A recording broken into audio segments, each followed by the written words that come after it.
Hello, hello, hello, everyone, and welcome to the Joshi Christmas Special here on the YouTube channel. I am your host, as always, Scott E. And today we are going to celebrate the year in Joshi, the holiday season, and maybe something else along the way. But this is a fun Christmas special ahead of the crazy times that come with the end of the year and the beginning of the year in the world of Joshi wrestling. So hopefully you can all sit back, relax, and enjoy some fun. We're going to have some Secret Santa today. So we're going to recommend you some matches. We're going to do some presents or coal. We'll see who is doing well this year and who may need to, do better next year. And we will also be closing out the show, spreading some cheer, celebrating some of the best things from wrestling, from Joshi wrestling specifically in the year 2025. I won't be alone to do this, though, as I am joined by my good friend Trent. As you can see, we are celebrating the holidays in full force here today. Trent, welcome back to the channel. Thank you for joining me for the Joshi Christmas special. Thank you very much. We figured we got to cover the full gamut of the typical winter Christmas and the Australian summer Christmas. It's snowing over there, I assume. We're trying to get into the full breadth of summer, although it's actually been a pretty cool summer over here. We've only had 1 week where it's actually been hot. But Santa will bring the heat down here and he'll bring the cool over there, and it melds the perfect Joshi Christmas special. It sure does. For those who have grown up and done anything Christmas, Christmas specials can go pretty much everywhere from Star Wars to Charlie Brown, and Please don't make this the Star Wars Christmas special. it's not. It's not. It's going to be the best Christmas special ever. It's Joshi Christmas special. That's what we're here to do. I am honestly hoping this becomes a nice annual fun thing, because I think celebrating the year, celebrating the holiday season, it's one of my favorite things in the whole wide world. And this kind of kicks off our year-end events in an unofficial, kind of official, but mostly fun sort of way. Before we get to our regularly scheduled programming here today, I do ask you all go check out what we got going on here on the channel, including the Marigold update from last week, talking Mayu Iwatani versus Hummingbird, as well as Victoria Yuzuki versus Misa Matsui, and everything they have cooking up for first stream. You can also check out the Stardom Cork and Hall review that has featured Saida versus Ami Sareee in the main event, as well as Micah's comeback. But that's enough of that. We are now on to the show here today. Before we get into the Joshi side of things, Trent, let's talk about the holidays. Let's talk about the this time of year. I think it's always a fun time of year, kind of to just settle back, talk about either the actual season, the actual holiday, or just your 2025. So Trent, I know this year you got back into pro wrestling, well, Joshi wrestling specifically, of course, after taking the break at the end of last year. How has that treated you, and are you happy that you've made the decision to return, considering 1 year ago you were not watching? Yeah, look, I'm not sure how many people, who maybe were aware of what I do and stuff, who, watch the channel where my writing and the podcasting we used to do. When I took my break from social media and Twitter and stuff, I also took a break from pro wrestling as well. I was completely and utterly burnt out from all corners of that kind of aspect. So from September through to pretty much mid-February, I didn't watch any wrestling. I didn't consume any of the content there. Scott was looking after me, sort of letting me know what was going on. It's like, this is, Stardom's doing this, Marigold's doing that. If you wanted to get back in, this is a match that's good, but I just wasn't interested at all. ChocoPro was eventually the product that got me back in. And as we go through this Joshi Christmas special, you will kind of get the pickup that Mm. ChocoPro was a very important part of my wrestling fandom this year, as it has been for the past few years. But this year's sort of been about rebuilding my fandom in a lot of ways, because as someone who created a lot of Joshi content in terms of podcasts and writing over the past few years, my way of consuming wrestling changed with that as well. And probably for the worse, I became very critical. I became someone who was watching from a content perspective. And this year, I was able to take more of a step back and just watch as a fan again. If there was wrestling going on that I wasn't really enjoying, I stopped watching because I didn't feel like I had to watch it for content. So I've been watching wrestling that I enjoy watching, and when I wasn't interested, doesn't matter. If I'm curious about what's happening, but I'm not that enjoying it, then I'll just find out what's happening and just keep an eye on it that way. But I'm just watching the wrestling I enjoy, and believe it or not, that leads to enjoying wrestling again more than I was last year. And look, last year in general was kind of a messy period for Joshi wrestling with everything that was going on. But this year I've just been enjoying it a lot more. And yeah, it's fun. I'm still producing Mhm. some content, I'm writing, but I'm feeling a lot less pressure to be. I hate using the word like authority. I don't Yeah. feel like I have to know everything that's going on. I can just, Yeah. this interests me, so I'm going to write about it. I don't have to know everything that's going on about everything in Joshi. I'm Right. just going to talk about what I like, and that's worked Yeah. out well for me. Yeah, that's something that I think a lot of people, maybe have gone through, are going through in terms of maybe the disconnect, especially this time of year. I think it's the time for a Mm, lot of people where that comes about. I've spent much of the year doing the same thing in terms of, I don't wanna say, like, figuring out what I want to do, but, like, with this channel, I'm just kinda enjoying wrestling more because I'm covering what I wanna cover, I'm doing what I want to mm, do, I'm not forcing myself to do anything. Um, this channel is dedicated to Joshi. I am covering Joshi in full force because that is what I like to do, that's what I care about most, and I think I've gotten a better appreciation for Joshi. While I will do the analytical, critical sort of mindsets from time to time, I'm also just gonna most of the time be like, "Yeah, that was awesome," and I'm gonna have a better time doing that than maybe what I was doing this time a year ago as well. So that has been the beauty of this year, I think. And for a lot of this episode, you're going to see why from both of our point of views, what has made us do just that. Enjoy, mm. appreciate, and love what Joshi Wrestling has been. Um, and I also think, just throughout this year, it's become balanced too. I've learned to balance life a bit better when it comes to how I take in wrestling. I'm not forcing myself to watch anything else. If I want to watch or if I'm going to, review something, I'm going to do that. But um I'm enjoying what watching rather than forcing myself, which I used to do for a number of years, and that's helped a lot. I'm watching movies a lot now and all that good stuff to kind of break myself away from that. Currently watching a movie per day, by the way, this month, which has been a lot of fun. The latest movie, Glass Onion, a Knives Out story. That was fun. Ah, Yeah, that the was second quite one in the series. yes. Well, I watched Knives Out, a few days ago, so now that the third one came out, I was like, "You know what? Let's keep them a little scattered, but have a lot of fun along the way." So that's been a lot of fun, but I we're almost 10 minutes in. People probably want us to get to the actual events here of the show. And like I said, we have 3 kinda signature things we're doing here today. And it all starts with the simple one of presents or coal. We've both picked 3 wrestlers to, Mhm. hand out presents or coal to with reasoning because I think that's fun. You know, um, presents and coal are of course a staple of the Christmas season and what comes with that. And I think our reasonings are going to be pretty funny, and I hope you enjoy it along the way. So, with that being said, let's get to it.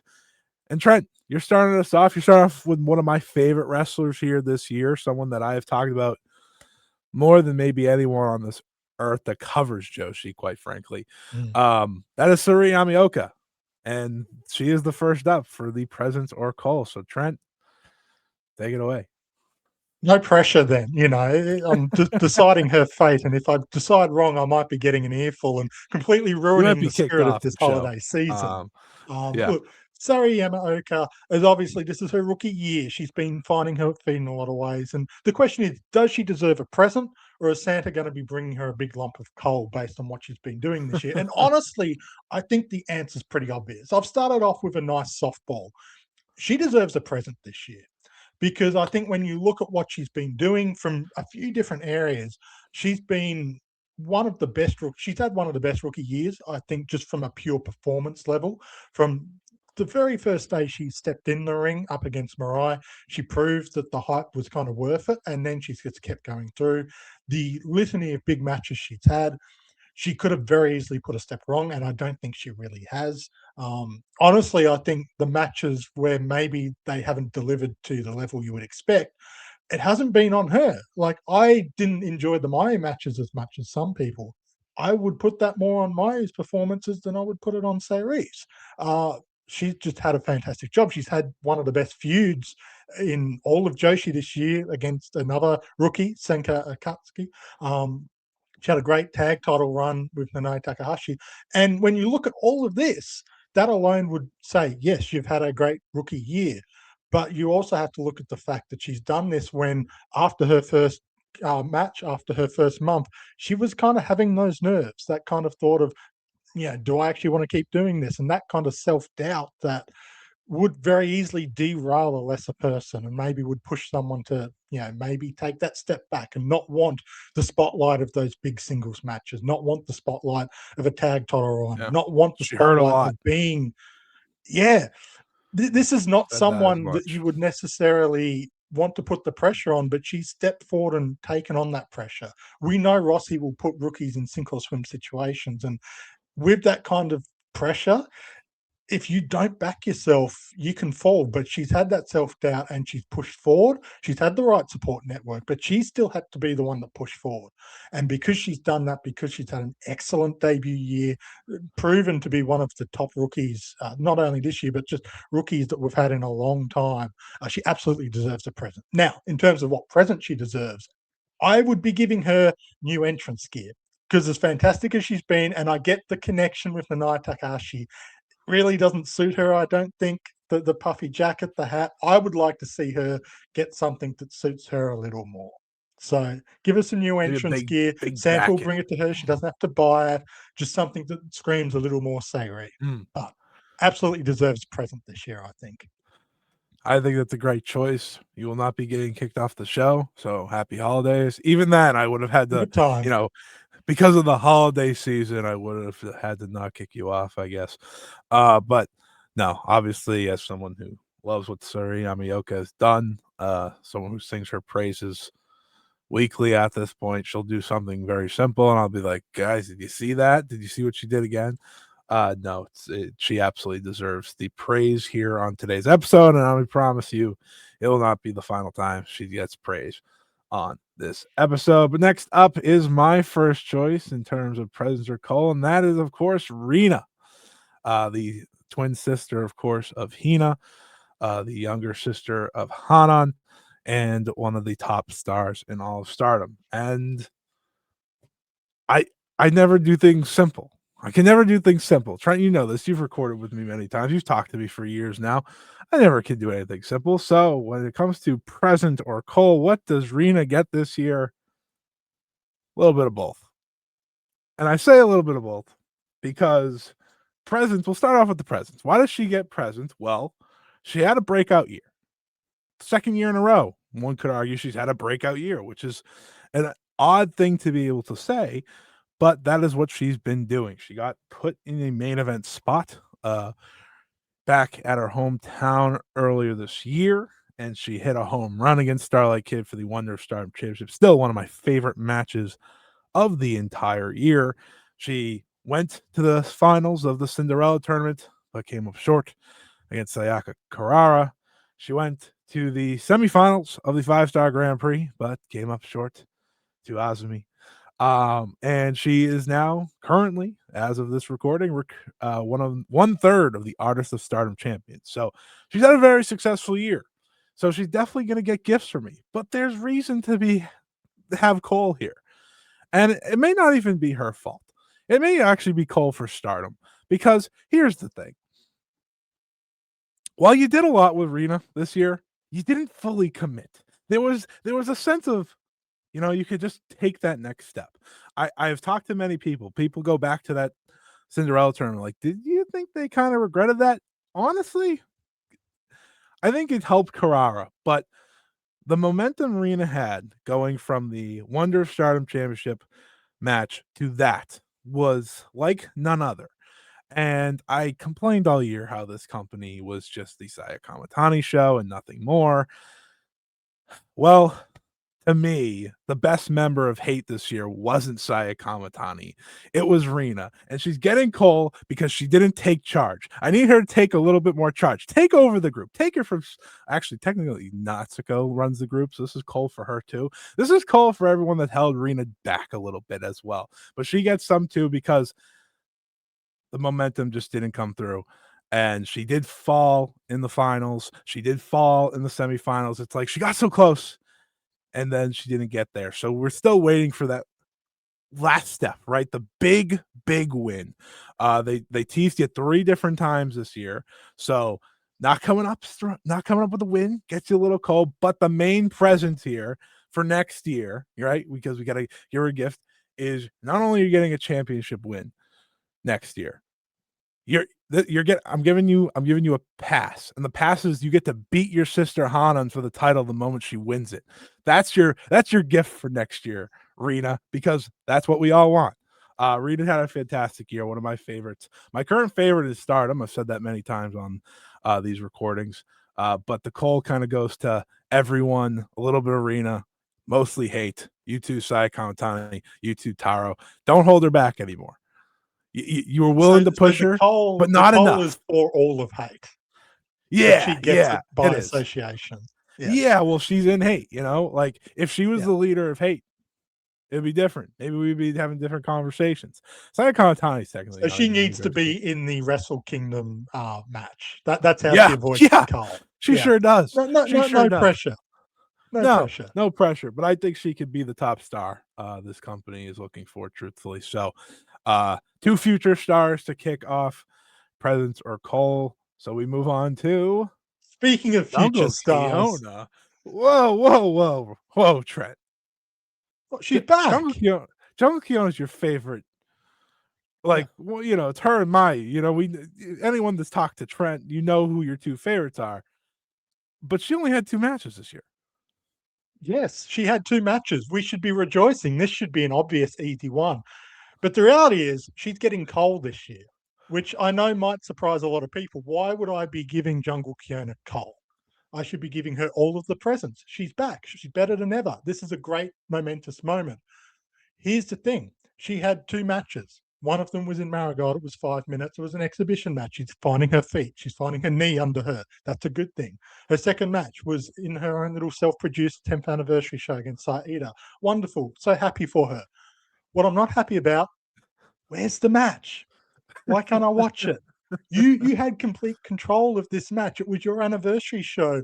Can't you put up like an iPhone in the corner and record it so that we can watch it? Like these Jungle Kiona matches right now, you're not back full time. We don't know if you'll ever be back full time. But until you're wrestling a full time schedule, or hell, a part time schedule, you're not wrestling once every 6 months. Every Jungle Kiona match is precious. And we need to have access to them like precious water in 2073. So don't just keep it to a little Nagoya fan club and deny the rest of us. You have a fan club in Launceston, Tasmania, Australia, Jungle Kiona. Let that fan club watch your match too. And until you make your matches available to that fan club, I'm sorry, Jungle, I love you, but this is coal. So get your iPhone out, put it on a tripod, hit record, and then I will give you all of the presents in the world. I will buy you alcohol because I know you like alcohol. Just help me out here. Help me help you. Wow, you've turned on one of your favorites, something I'd never do. Or would I? Unbelievable, Trent. Unbelievable. She's just trying to make a comeback, and you got a little selfish. Hey, Scott. I know you've complained about lack of access to matches. Don't you come at me. That's true. That's just the life of a Joshi fan at the end of the day. Yeah. Yeah, no, that's fair. All right. My next one. That's a valid reason. That's a valid reasoning. I mean, a little harsh, but valid reasoning. We All right, hurt the ones we love. The next one is none other than my Sakurai. Am I using this as a cheap plug for my next video? 100% yes. But hey, that's what it's big brain thinking. It's big brain thinking. If it was truly big brains, you'd have the thumbnail ready to post right now. Yeah, no, that's true. And God, Lord knows I do not have that much ahead thinking. You know me good enough to know I would never go that far ahead. I mean, you look at Mai Sakurai's year, I don't think this is really much of a question what she's getting today. She's getting presents. Yeah. Mai Sakurai has been one of the best stories of 2025, one of the best stories of 2024. Trent has a great article up from a few months ago about Mai Sakurai and kind of just apologizing to her. Because listen, if you were there, if you were there when Mai Sakurai joined Stardom, there was not a believer. There was some, like they were very quiet and minimal, and I actually don't really It's what believe we they were call fully supporting. prophets. Yeah, I don't know if we were fully believe. I don't know if they were believing to this extent. I think a lot of them were like, you know what, she'll be a good hand, good player. You know, Mm. eventually, nothing like she's become. We are weeks away from the biggest match of her career. She will be challenging for the Margot World Championship. It'll be her first world title match of her career. Big deal. But before that is what she's done this year. She carried the United National title, and in many ways, one could argue, was the best singles champion of Marigold. I Arguably don't one think of the it's a debate. best of Joshi. Yeah, she had a fantastic reign that she lifted up the title. She faced opponent after opponent, all of different experiences, all of different calibers, and for the most part delivered each and every time out there. That doesn't even include the many tags, the many matches that she has where she's just a bright spot on every single show. There's a reason that I'm going to be coming out with a video next week about the rise of Mai Sakurai from oh wait a minute. I have a great title that I'm very excited, so I'm going to share it right now. I've had this for months, by the way. If only I could find it. Oh, here we go. Mai Sakurai from the Cosmic Reject to Marigold's First Oh, Lady. Thank you. Thank you. Very proud of that one. Cosmic Reject really felt good. But Mai Sakurai's evolution and Mai Sakurai's growth has been nothing short of incredible. And I think the people that are still denying Mai Sakurai today are the ones that haven't been paying attention, haven't been watching, haven't been willing to give her the chance. To me, she has arguably been the MVP of Marigold this year, which, by the way, 5-star Joshi Awards dropping December 30th. You'll be able to vote. You'll have till January 6th to do so. So keep an eye out for those. There is a Margot MVP award, and hey, maybe she'll even get nominated for Wrestler of the Year for Joshi. Remains to be seen.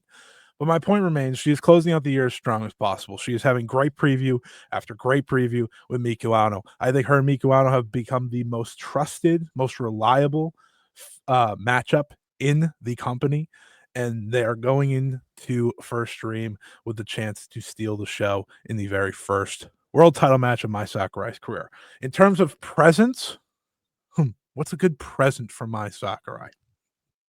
You know, for someone that has the money, has the jackets, has the hats. There's not much I could give her.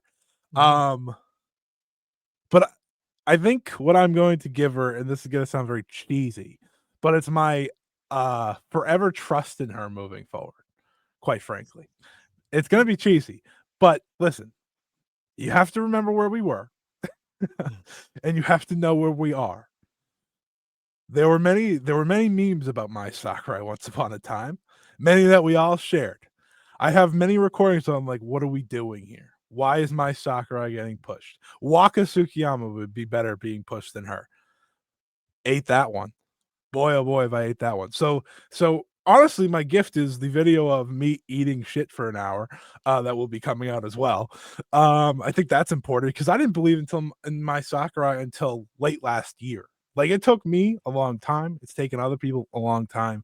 So my full confidence goes to Mai Sakurai, and there's going to be a hat in there. Come on, I have respect. There's going to be a nice new hat in there for First Stream, so don't you worry. But Mai Sakurai deserves all the presents, all the glory this year. It's been a fantastic year, and honestly, 2026 I think could be an even better year because I think she's hitting at a rate higher than ever before. And I feel like she just keeps going up. She has taken what Tam taught her. She's taken what Julia taught her, got rid of the bad stuff and just kept the good stuff. And it's been beautiful. So shout out to Mai Sakurai. Trent, we'll do your final one because, as I said, one favorite you'd attack. That was enough, right? You wouldn't do another, would you? No way. Because I mean, look, it's No, Mayu no. Iwatani. She's come to Marigold. She, in many ways, changed the dynamic of Marigold, brought in new fans, really, brought Brought in everyone Trent. into a new kind of hype level. She's had, for me, my match of the year. She had me bawling my eyes out in Ryogoku Sumo Hall. Yeah, match of the year. Really, invigorating the youth of Marigold and stuff. But that's, oh, how is she invigorating the youth of Marigold with a title that was promised to someone else? I'm giving her coal because that Superfly No. Championship. I have to kick you off the show. I have to kick you off the show. You can't. No, no, no, You no. Hear you me know out. what? Hear me out. I'll let you read. Fine, fine.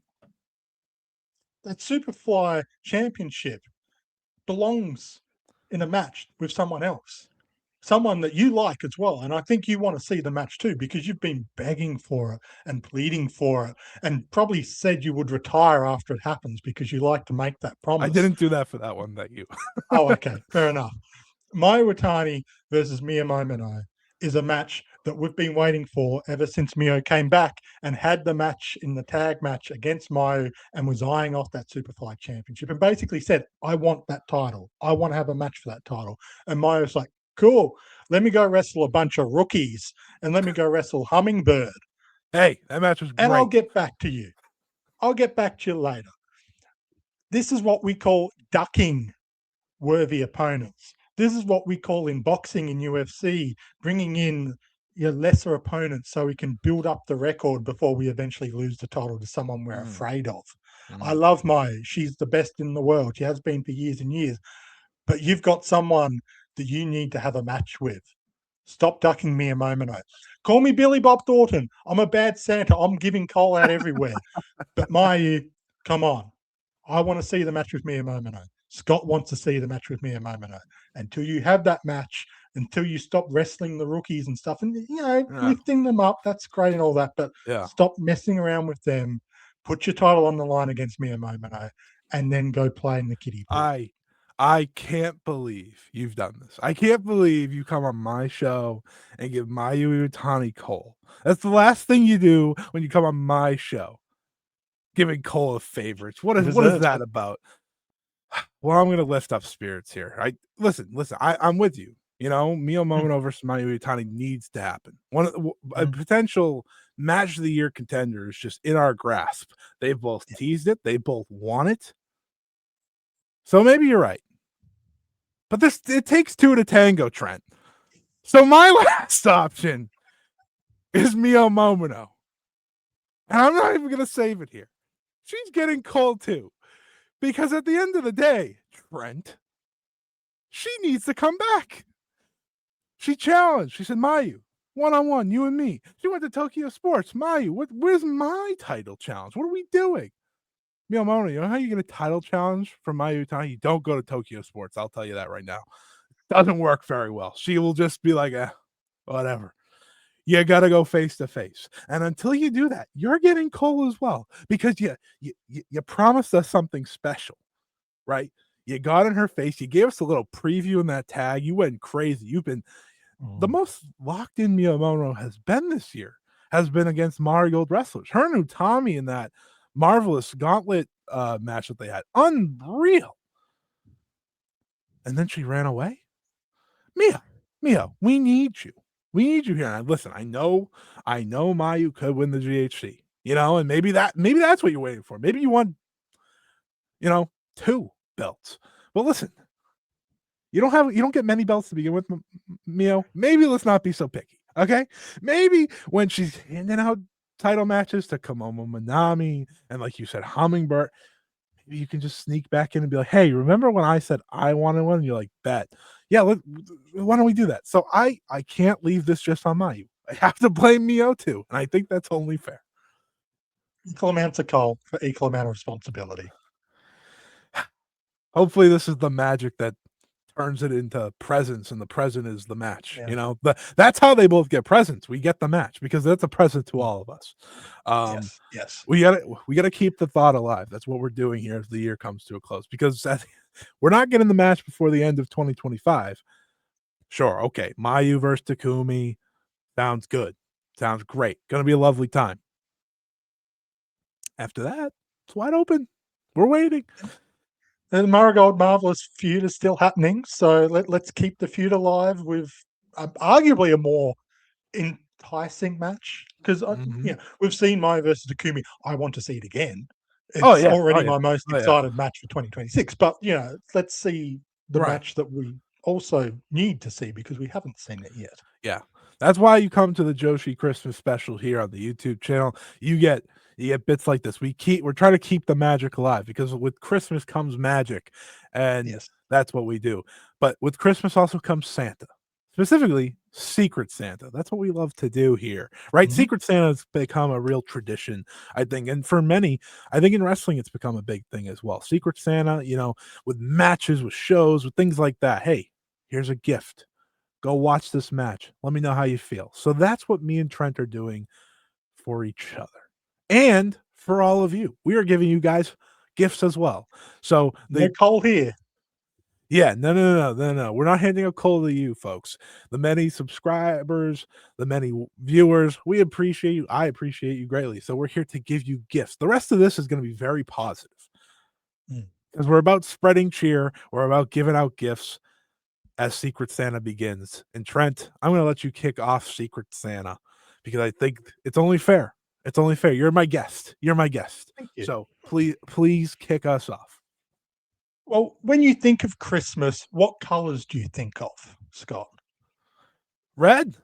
Red's the main Yes. one. Red. Yes, red is the exact color I was hoping you'd think of. And what colors, when you think of red, red comes from the human body, specifically blood. So All right. my first match that I'm giving to everyone is a death match. Back from 2021 between Risa Serra and Rini Yamashita for the Fantastic Ice Championship from Kurikan Hall. Now, these two had a match the year prior in a bigger arena, which was fantastic. There was a motorbike involved. It was fun. But I think this match was actually a little bit better. Yeah, it depends if you want the big stadium feel or something a little bit more intimate. And the reality is, when you put a match in Kurikan Hall, even if you've had it in a bigger arena before, there's something special about Kurikan Hall. And I feel like this match too, like they kind of worked out the kinks from the first match.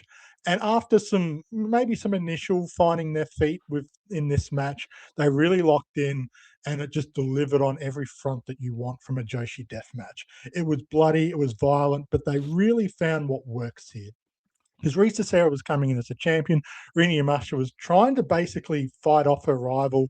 Risa had established what deathmatch means in Joshi, and Rini Yamashita had come in like a house on fire and kind of stealing away a lot of the thunder as a Joshi deathmatch specialist.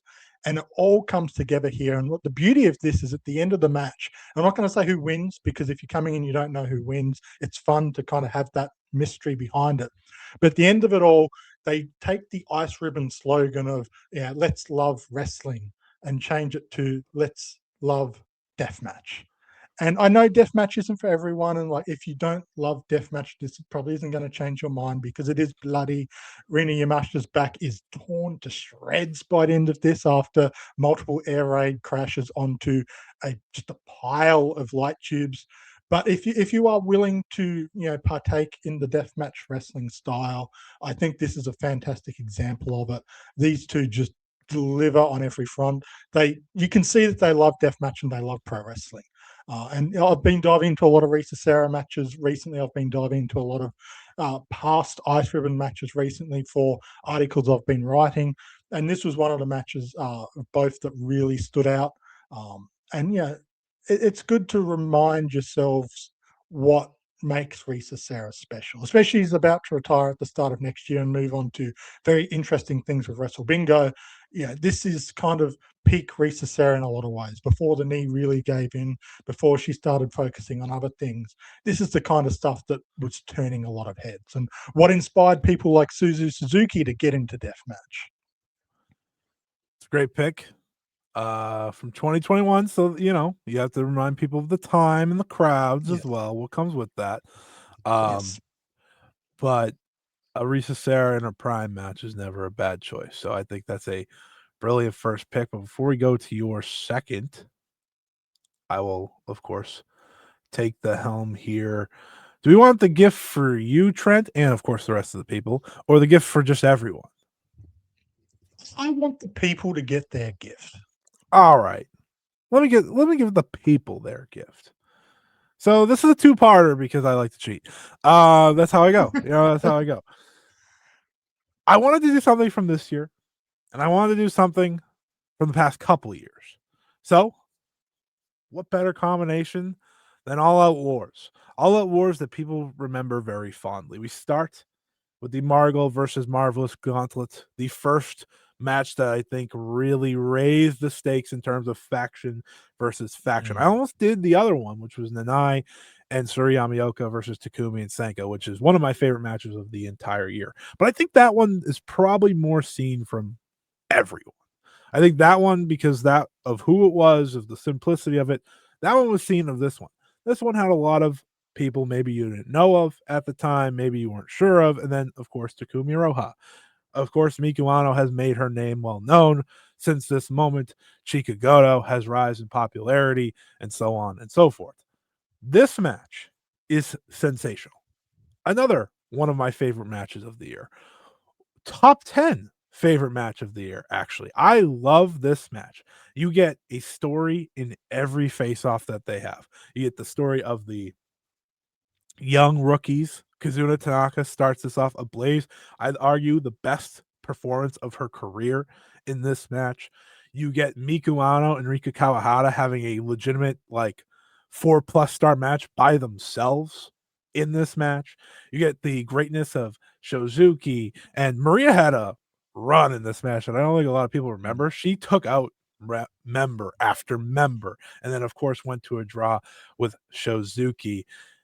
And then, of course, you had the end. The end. Chika Goto stepping up to Takumi Iroha. And that kind of kicked off, I think, Go Chika's year in a way that maybe people weren't prepared for. Of, I'm ready to step up to everyone. It does not matter who you are. It does not matter what rank you are in your company, rank you are in this Joshi world. I will face you and I will take you on. It's a beautiful match. It's a fantastic match. It's one that I highly recommend if you haven't watched it yet. Or I actually really recommend to just go watch it again. This is also pre-Mayu. So this was Marigold, pre-Mayu. I think a lot of eyes came to the company right when she joined as well. So I think that kind of fits why I'd tell you to watch this one. And then this other match, I think, speaks for itself. This is the Queen's Quest versus Oedo Tai Steel Cage match from Stardom Sunshine 2023. One of the best storytelling matches, one of the best Stardom matches of all time. It is also arguably the greatest Utami Hayashishita performance of all time. It is Utami at her best, leading the way for Queen's Quest. It is one of my favorite matches I've ever witnessed live. It's one of those matches where it ends and you're like, what did I just watch? That's how good this was. I remember when this match ended. I don't know if I've ever seen so many people agree this is the match of the year. There's nothing that's going to beat this. There's nothing that's going to top this, because it had everything pro wrestling should have. It had the drama, it had the story, it had the emotional side, it had everything you could ask for and more. And it had the great wrestling. I remember when this match was announced, I was like, how are we fitting all these people in a steel cage? That seems like a lot, but they nailed it. They absolutely nailed it. It is one of the great matches in Stardom's history of Joshi of the past two decades. Anything you need to hear. It is phenomenal. If you've never seen it, go and watch it. If you haven't watched it in a long time, give it a try. I know for some people, this is the match you can't even relive. It's just like, it was that special to me the one time I watched it. I don't need to go back, but I'm recommending it to maybe new Stardom fans, new Joshi fans that haven't got a chance to go see it, and watch the video before it. Get caught up on it. There was a lot of story going into it, and it makes it all that much better. So those are my two gifts to you all that have maybe never seen this, that have maybe haven't watched either in a long time. Either one, go check them out. Two very similar things. You have companies against each other, factions against each other. You'll see my trend here soon when I give my final gift. The But Trent, visual of Saya and Utami on the cage together is, for me, one of the most iconic images in professional wrestling, and probably the most iconic in Stardom for a long time up until Sai and Tam at the end of Grand Yep. Queendom this year. Yeah, I think Sai's usurped her own one this year, but like for quite a while, it was that one. Probably Kagetsu hanging Mayu at Kurikan Hall Yeah. was the only other Yep. one for a long time that kind of matched that energy. That kind of capped off a truly special match that you can't just replicate by trying to do all these different things. It's just everything came together. The storytelling, which I think something Stardom was struggling with around that time, the match itself, as you said, kind of the concern of how they're going to have 12 people in this cage. There's genuine concern for a lot of people going in. And then you saw it unfolding. It's like, oh, this is just working on every level. And it just kept up, the momentum kept up, everything, even the mistakes in the match where Tora accidentally caught Utami and busted her open hard way. It added to the match. And then, of course, the Marigold, gauntlet tag. Something about Joshi wrestling and gauntlet tag Yeah. matches like that. It's just they've found a formula and it works. And as long as they don't overdo it, that's something special that they need to keep doing. And I absolutely agree. If you've not seen this match, do go back and watch it because it is truly special. It's a lot of names, like I said, that maybe you don't know or didn't know before this year. And I think that's maybe why people might have missed it if you weren't checking out Marigold pre-Mayu. It deserves all your attention. Everyone went out there and put on such great performances. So go and check that out. But Trent, I will leave it back to you with your next or final, I guess, Secret Santa. So I like to give a gift of chocolate to people in the Christmas because people love Fitting. chocolate. Who doesn't love chocolate outside of the lactose intolerant, I guess? But there's Best I can give dairy you free is chocolate as Gingy well. down in the corner. That's- Um, And I know you, Scott, you don't tend to watch ChocoPro that much unless it's inside a ring, which I understand. A lot of people find the Ichigai Square matches maybe a little, I'm going to say, daunting because of the nature of it. But I'm going to recommend you an Ichigai Square ChocoPro match. hey, I oh, think, this is my gift. Nice. yeah, it's my gift to you because what do I give to someone who watches all types of pro wrestling? That's the question. I know you watch Marigold. I know you watch a lot of the in-ring Choco Pro stuff.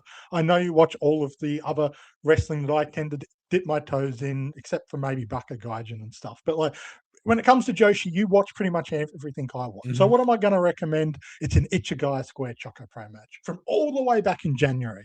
Because the reality is, when in January, there's a lot of distractions. There's a lot of other great wrestling going on. You're not necessarily going to narrow yourself in on one Ichigai Choco Pro show. But this match is truly special. And you can probably tell looking at the wrestlers. You've got Emi Sakura, Mei Saruga, Chie Koshikawa, Miya Yotsuba, four of the core Joshi that get involved in Choco Pro. You've got Balianaki, who is, Joshi in spirit. He's always involved in that. And Mune Nakamura he's one of those guys who's been so involved in Choco Pro lately. He's such a, important character who's not there all the time, but he does so much for him. But the other thing is he's not very involved in this match. He's very much there to just kind of fill in that we need another guy involved, but the focus is on the Joshi.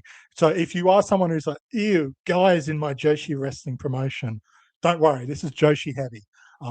Because it's around Wrestle Kingdom week, this show is stacked with people. The atmosphere is electric, it's excitement, and this screams like when I picture Choco Pro at its best, it's just chaos, it's action, balls to the wall kind of stuff. And this is what this match represents. There's always something going on. You've got the fun comedic stuff, but it doesn't go over the top. You've got electric action using the space to the best of its abilities. You've got different types of wrestling going on because all the wrestlers get a chance to shine except for Moon. It's just using everything to its best. And for those of you who like the American kind of wrestling, you've got the AEW referee, is it Bryce? He's Yeah, there as Bryce well. Remsburg. That's fine. Yeah, and he had some fun stuff as well That's fun. because he's kind of the outsider being like, what the hell's going on? And it's a lot of fun stuff. Like this is Emi Sakura at her best. It's Best Bros at their best. It's Chie Koshikawa kind of really as she's steamrolling into the best part of her career. And it's Choco Pro doing the best of Choco Pro. One of the things I have kind of missed at times with Choco Pro is they can't be as chaotic as they were when there was no crowd because they're limited by the space with people. But it's matches like this where even with the confines of the people around them, they find a way to bring back that chaotic Mm. energy while still putting on a fantastic wrestling product. So this is kind of that match where you've got everyone just doing the best of ChocoPro. So even if you're a bit hesitant about the Ichigai setup, this is the kind of match I'd recommend. Check it out. You'll see why people like myself and other ChocoPro, religious nuts go for it. I appreciate the gift. I appreciate the chocolate. You know, it's very nice of you. I always love, you know, when the pandemic was going on, that's when I really was checking out Choco Pro at the time. Mm. I think it is really cool that they've continued to do it now with the crowds, and now people getting to witness it. I think that's very cool, and makes that special for the many who followed it and used that as kind of a way to get away from everything that was going on in the world when it was created. I think that's honestly one of the best things from wrestling over the past couple of years. Even if it's not necessarily for you, because like you said, it's a very unique situation. I think it's absolutely 100% something you can appreciate because of especially what it was at the time and what it's meant Mm. for so many people. So, like for you, who found yourself out of wrestling last year, this was how you got back into it. And considering the timestamp, it's surely one of the first matches I'm guessing you watched at some point this year. Yeah, it was one of those matches. Like, it wasn't the first match I watched because it was actually a match you recommended to me from February. It was one of the in-ring shows that you were like, "Hey, I'm hearing hype about this." And after you recommended probably like 10, 15 matches over the time that I was away, it was the first Choco Pro match. You said, "Hey, I'm hearing about buzz about this." I went straight and watched it, and then I'm like, "Okay, I'm in on Choco Pro during this Yeah, period." It took me another probably 6 weeks before I was getting into other wrestling. But during that time, I'm like, okay, let's watch stuff that I missed. yeah, And this obviously was the main event, so it was on the thumbnail. And I'm like, oh, okay, I need to check this match out. yeah. And I was very glad I did. Thumbnails go a long way. That's why I make such average ones. Uh, but it's time for my gift to you, Trent, and the many listening, because I think this also kind of serves as a way to tease content I plan to bring next year as well. I like to wrap everything in because I've been asked many times by many people to start covering old Joshi once sometime down the line. And listen, I spent a lot of this year just building up the channel, figuring out what I want to do, and I've gone into a good routine. So now we can make that happen. But my gift to you is the Thunder Queen battle between AJW and JWP. Listen, I kind of got into the big team versus big team match, though this is very unique. This is nothing like the other two. On the previous, you had this big steel cage where people had to escape. Everyone had to escape to win. That's very unique. Then you had the elimination gauntlet. This match, however, is a 60-minute Iron Woman match. It is 60 minutes of all out, incredible professional wrestling, including some of the greatest wrestlers of all time. You have Team JWP, Cutie Suzuki, Dynamite Kansai, Hikari Fukuoka, and Mayumi Ozaki versus Team AJW, Aja Kong, Kyoko Inoue, Sakie Hasagawa, and Takako Inoue. It is sensational. It is one of the all-time great matches. It is a 5-star rated match from Dave Meltzer, which is hard to believe because Dave Meltzer loves to not give 5 stars to anything that doesn't involve 75 kickouts. But I digress. Or is too violent. Well, I'll tell you what, this is a very violent match. Very violent, but it's incredible. It is phenomenal. It is one of the first, I think it's actually the first old Joshi match I ever watched from the 90s. It's the first 90s Joshi match I ever watched. And I was just blown away because when someone recommended it to me, I was like, oh, 60 minutes. Are you kidding me? And then I watched it. I was like, oh, that didn't feel like 60 minutes at all. It feels like an absolute journey from start to finish. It is Aja Kong being Aja Kong. It is the Inoue's being them. It's fantastic. I don't think I need to talk it up much more. If you've heard of the Thunder Queen battle, you know what it entails. You hear the names that I read off to you. So many different styles, so many different legends you're in for a treat if you check it out. Like I said, 60-minute Iron Woman match. That is something. First attack, by the way. So very important. The way it kind of all goes down, the way it's all decided. I haven't watched it in a while. I haven't watched it in a couple of years. So part of this was me recommending it to myself as well. Like, hey, go back and watch this. Go back and appreciate this.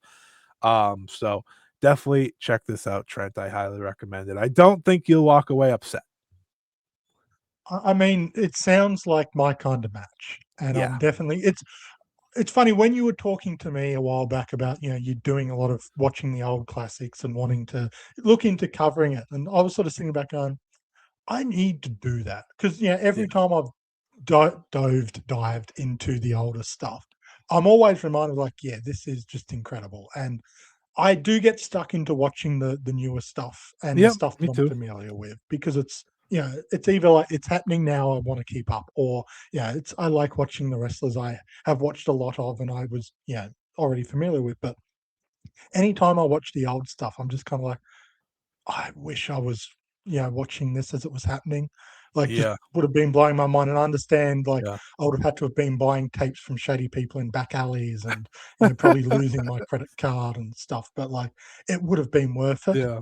because you would Yeah. have been Absolutely. experiencing this stuff as it was happening and going down. Or when I say experiencing it as going down, experiencing it probably 7 months after it happened based on how Right. releases Right. happened back then. But it would have been worth it. But the fact that it's accessible nowadays, why not take advantage of it? Yeah.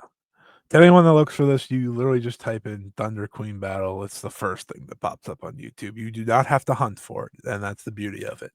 No So I back highly alleys in recommend. 2025. No, no, no, it's right there. But this kind of is the perfect kickoff, I think, for me getting back into my plan. I announced forever ago. I had the name, I had everything. Joshi Rewind. It was perfect, and I just never did it because I did all the present day stuff and got rid of my podcast and changed that. It's been a long year, but next year we'll have a It's dedicated gonna be series your to it. present for us in 2026. Yes, dedicated series to it. Hopefully, one a month. I have a lot of series planned next year. Um, like series specifically for next year. So hopefully you can all look forward to that. But I'm excited to get back into it. And for anyone that just wants a taste of the old school Joshi, how about 60 minutes? Just sit down, sit back with a drink, sit back with a snack, and just know you're in for a ride. I think that's kind of the beauty of it. You know how long this is going to go. Sometimes I think that's helpful because I think it can be kind of a really tall task to jump into anything old. I've always found that to be the case. It's why I don't do it as much because it's like, okay, I feel like I need to do this. And here's the thing about when I do the Joshi Rewind, when I watch back, a lot of it's going to be brand new for me. I'm not going to come in like an expert. I'm going to come in and be like, reacting as if I'm watching in real time. That's going to be the fun for me. I want to do some research and things like that, but hopefully you all look forward to that. But go watch the Thunder Queen battle. And that is the end of our Secret Santa. Let's go through back at the top just to give everyone a reminder of what we're recommending. Starting with you, Trent. We'll go with both of yours. So I've got Risa Sera versus Rina Yamashita from June 27th, 2021.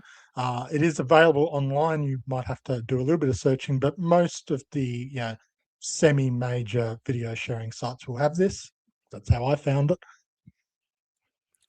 And then you've got Emi Saka, Mei Suruga, and Balinaki versus Chie Kashikawa, Miya Yotsuba, and Munetatsu Nakamura from ChocoPro number 420 from the 7th of January 2025. That is available on YouTube on the official ChocoPro channel. You do not have to go hunting very hard to find it. This is when I make my joke. I'm shocked you didn't give Chie Koishikawa some coal too. You wanted to give all your other favorites coal. I'm shocked she didn't get some coal either. She has done nothing to deserve Cole. She has been fantastic. My recommendations, of course, are the Thunder Queen battle. Like I said, you just gotta type that in. But if you want to know when it was, it was July 31st, 1993. This is the wonderful VHS, which is pretty cool to look at. So I recommend that. You have Aja Kong, Dynamite Kansai, Mayumi Osaki, the Inoue. I don't need to sell you again, but go check it out. Maybe you want to watch the whole show. There's a lot of cool wrestlers on that entire show. I think the semi-main event had Hoda in it. So if you Ooh. want to find another wrestler that's on there, if you could find the whole show, I think the whole show is what's up. So it's not just the Thunder Queen battle.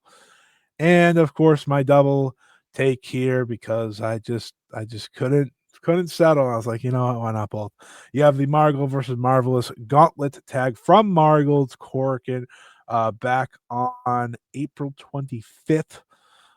2025. And then, of course, you have the Stardom Sunshine 2023 Steel Cage match, Queen's Quest versus Oedo Tai. That's on Stardom World. The others on Wrestling Universe. There's places to find these very easily. I'm sure. I actually, one of these, I think both might actually be on YouTube from the official accounts. Wrestle Universe might have posted the gauntlets because they've been posting stuff a lot lately from Margold.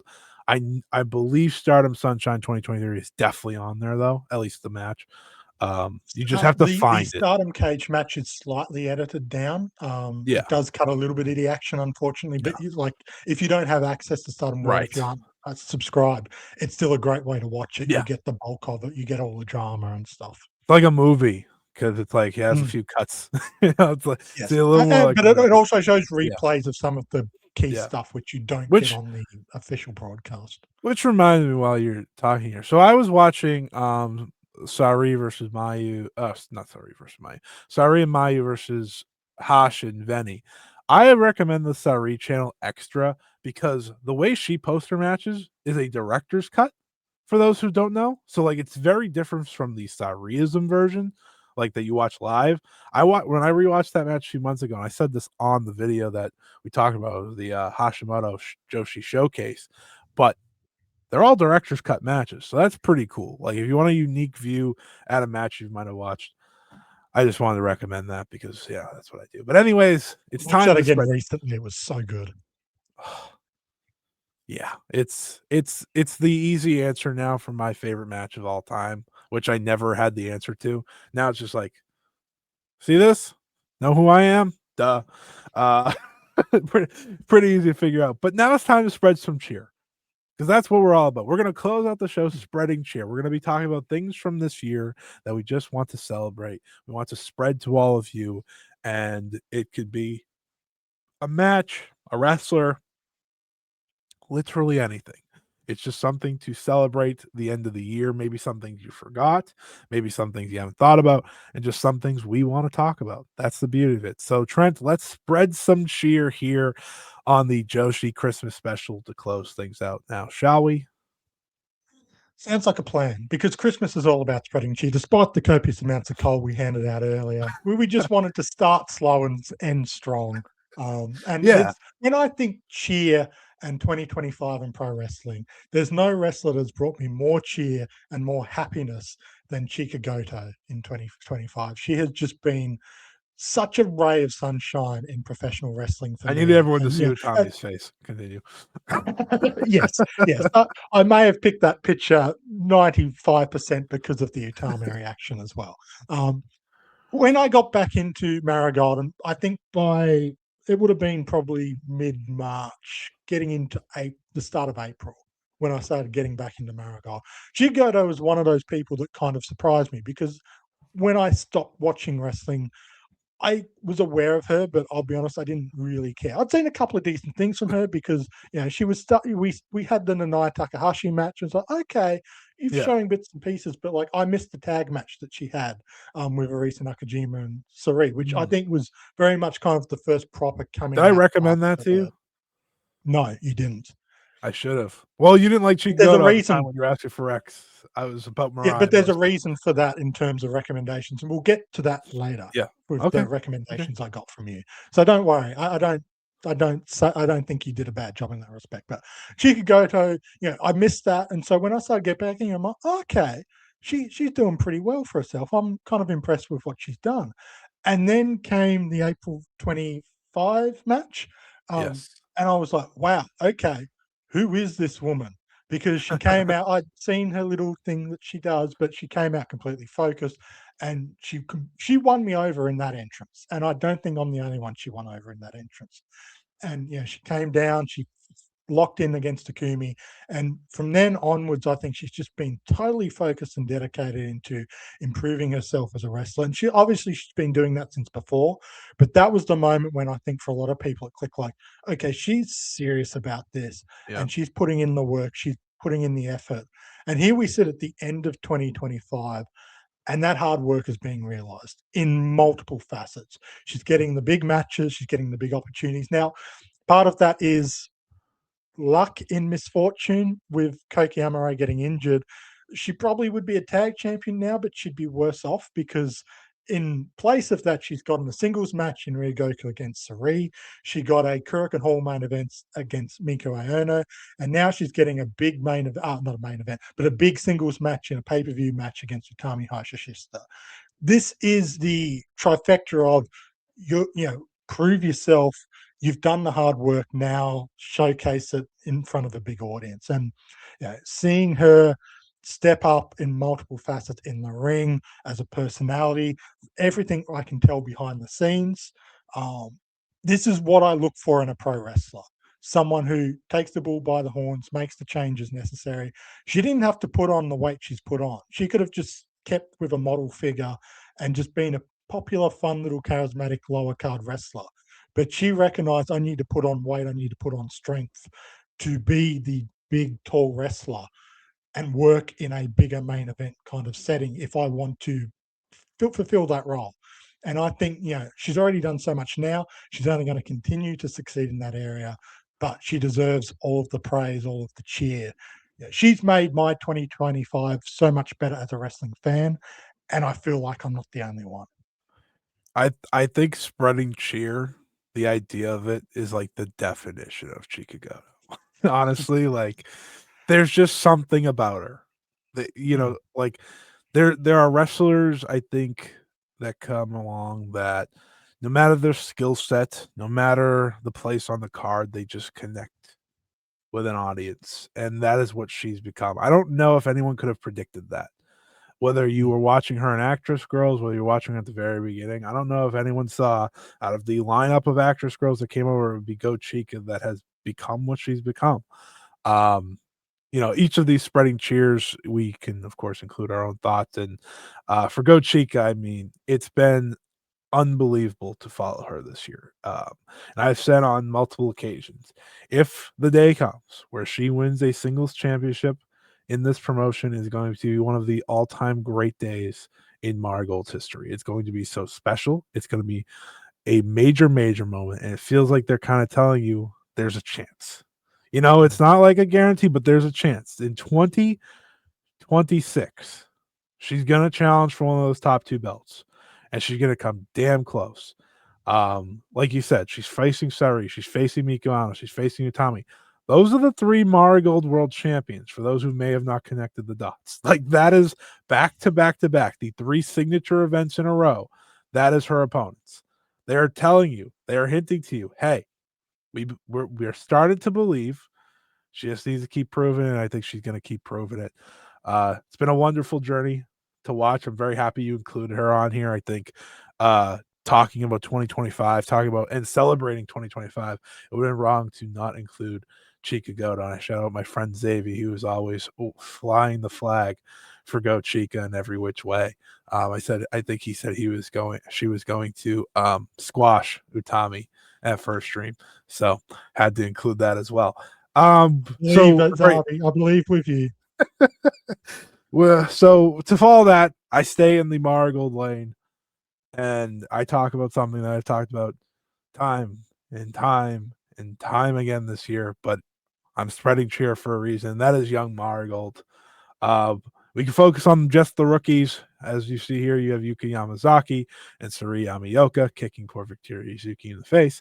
I think there's multiple ways to look at what this year has been. So to keep it just away from young Marley, focus on the rookies that have debuted this year. You have three rookies that have truly debuted this year. And of course, Megaton, shouts out. You will get your win someday. But she was, of course, a wrestler. Just reactions at Ryogoku outside of the main event. Yeah, exactly. She was wrestling beforehand, though. So it's one of those weird things where, yeah, sure, she's a rookie. But no, I want to focus on Yamaoka, of course, who I'll leave for last, but also Yuki Yamazaki, the Mad Dog. For those who don't know, I believe, as long as no one's changed it, that is my little logo here. Is the Mad Dog? Shouts out. Um, yeah, I think Yuki Yamazaki is one of the most exciting rookies because she isn't like any of them. She isn't super duper athletic. She has athletics. She has athleticism, but she's not Mm. super athletic like Suriyami Oka. She's not like a super explosive wrestler. She doesn't have the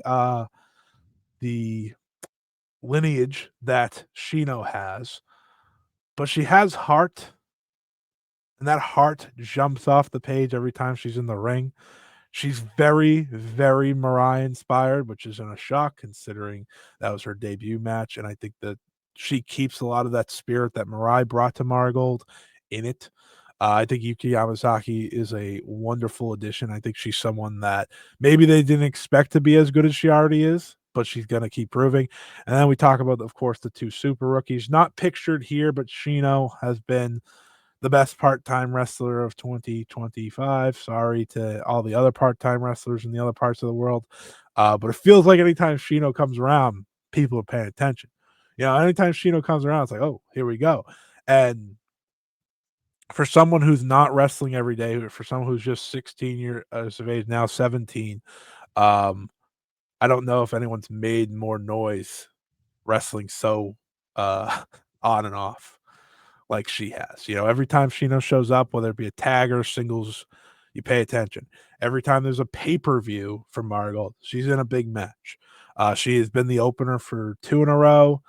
We're gonna make it 3 in a row at First Dream. She's been an incredible talent, someone that I think we can all agree is going to be a major, major star for years to come. And of course, this Sareee Amioka, I've sang the praises for her ever since she debuted. I honestly might have been before she debuted. I did interview her. I did have her first English interview, and I was ready to just say, like, this is the next one, folks. You just gotta believe me. I watched her little training that she had that they posted, like her workout, her professional workout before her match. I saw the Mariah match and was like, okay, there's something here.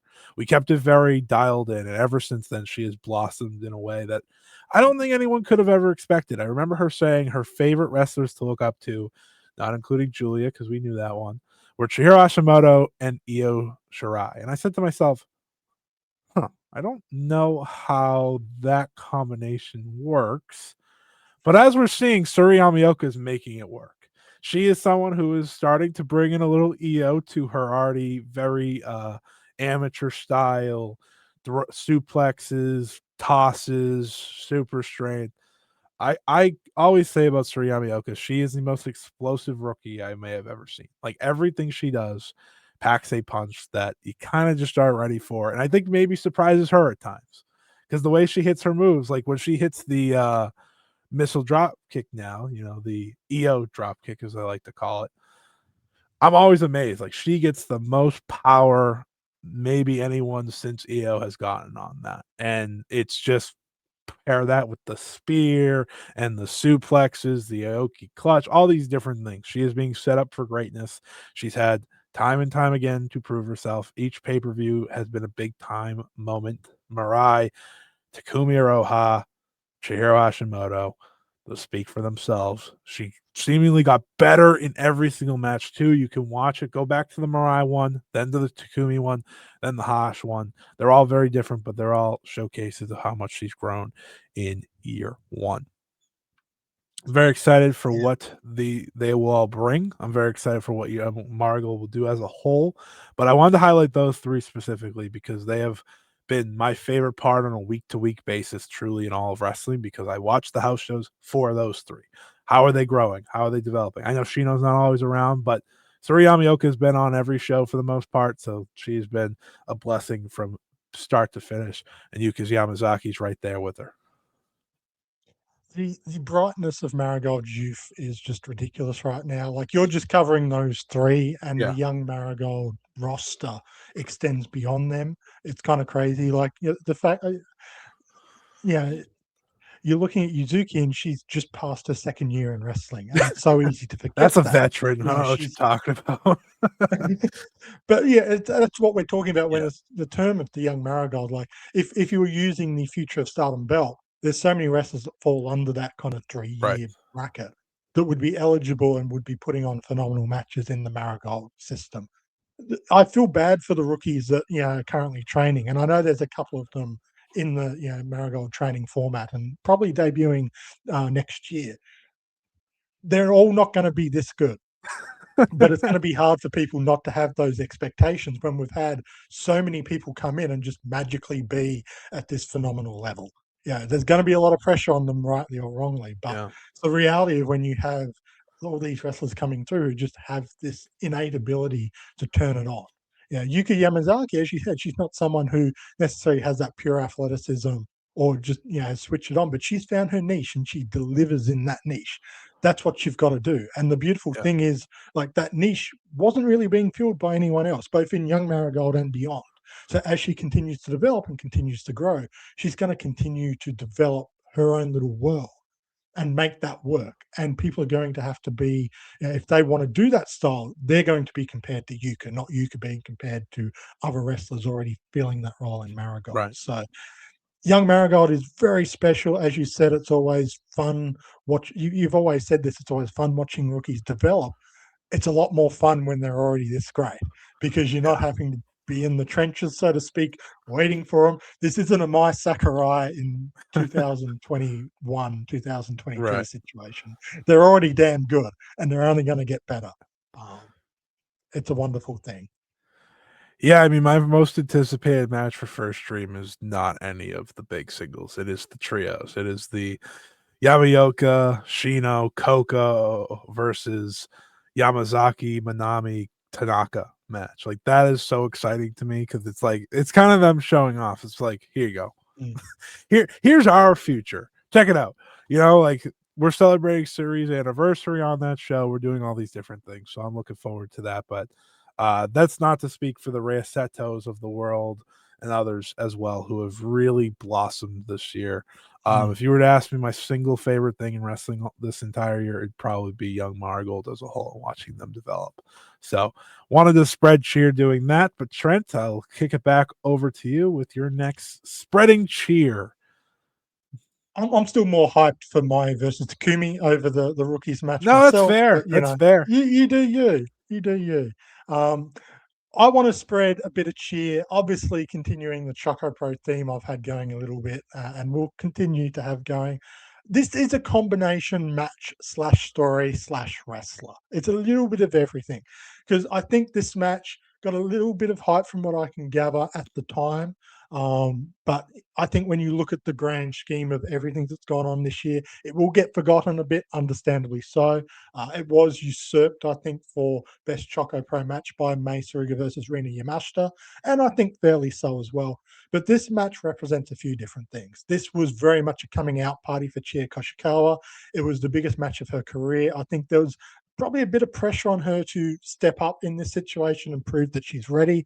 The story going in was very much her kind of saying, Mei Suruga has been the face, she's the company and everything.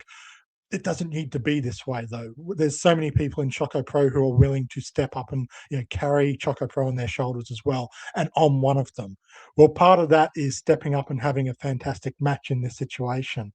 And this was Chie Koshikawa at her absolute best. I think this is what people were waiting to see from her, and she absolutely delivered. By far her best match. It's one of Mei Suruga's best matches, especially in the Choco Pro format.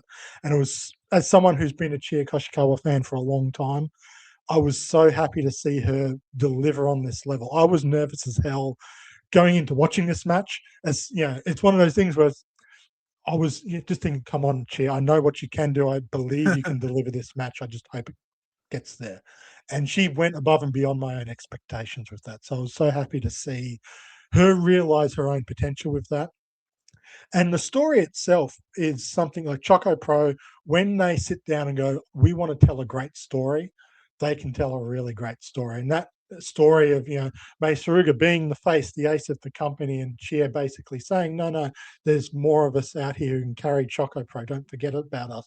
The Ganyu Kyako aspect was such a compelling story arc, and it was so fun watching this. And again, it's around the time I'm just starting to get back into wrestling, and look, watching the weekly shows and stuff was enjoyable, but as soon as they switched the gear and was telling this story, it totally locked me back in, because that's what I was needing to fully bring me back in, was that kind of compelling story and character development, which is, as much as I love pro wrestling and just the art of wrestling inside a ring or on top of a mat, it's when you combine the characters and the storytelling with it all into one compelling package is when I'm fully invested. Which is why some of my favorite wrestlers aren't. It's not necessarily purely for their wrestling; it's for the full package. It's for the character work. It's for the way they tell stories. You look at my favorite wrestlers. It's Mayu. She's great at that. It's Chair. It's now Chica Goto. It's stuff like that. It's not just purely for in-ring stuff. It's everything surrounding them. And this was one of those examples again. So again, if you like ChocoPro, if you like that kind of stuff, go back and watch from the in-ring show before this is when it kind of starts developing it. And the couple of shows leading up to this, it's all tying together. The main Cheer story goes back years. You don't need to watch all of that, but if you have that story leading up to it, it's all the more important, because Cheer, her whole career has been chasing Mei Suruga, and it leads up to this Warring Era show. We know how important it is for wrestlers to be chasing other wrestlers. We've got a laundry list of them, Scott, and this is just another example of it. It's Cheer at her best. May is a great foil to Cheer, and this, it was such a special match for me. It was such a special story, and Cheer at her best, it was so rewarding for me to finally see her delivering on this scale. There's something about a wrestler chasing another wrestler. It's the best story to tell. It's the best story to tell. I will bring it up every single time it's happening when the story's worth watching. So I'm happy you brought this to the table here as we continue to spread cheer here on the Joshi Christmas special. Next one isn't about, it's not about chasing anything. It's just about bloody nonsense. Listen, we don't get old school Suzuki all that much, okay? It's just not something we get anymore. But when we do, it's a reminder of how freaking great Suzuki is. And Trent, you have been on the road with me in terms of the Suzuki hype train. And I think that hype train, while has gotten much quieter these days, not really her fault. Um, Suzuki proving who she is when she gets the opportunity to do just that will always be special. And when All Star Grand Queendom 2025 came around, the biggest show in Stardom history, the biggest Joshi show in years, I had hoped and hoped that the breakup crazy star angle would in fact get on this card rather than being shoved on cork, and as May Sarah often ends up doing. She is often not getting her big match on the big pay-per-view. She is often stuck on cork and duty. But they said, you know what, we'll add this match. And then they added the no DQ. And I said, hold on. No DQ means Suzu could do her thing. And what these two did was have the bloodiest match Stardom has seen in a very long time. I know Micah and Natsuko Tora had theirs at Stardom Dream Queendom 2024, but that doesn't come close to what this match was, because May Sarah is not the personality you expect to be a bloody mess in the middle of the ring. She's not. And yet she came to play ball in this match. She said, all right, I will have the crimson mask.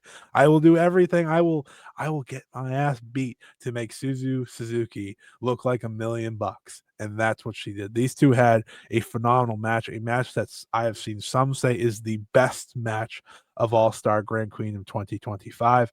I bring this match up because I do think it's one that's overlooked when it comes to some of the best matches all year because of everything that happened on that show.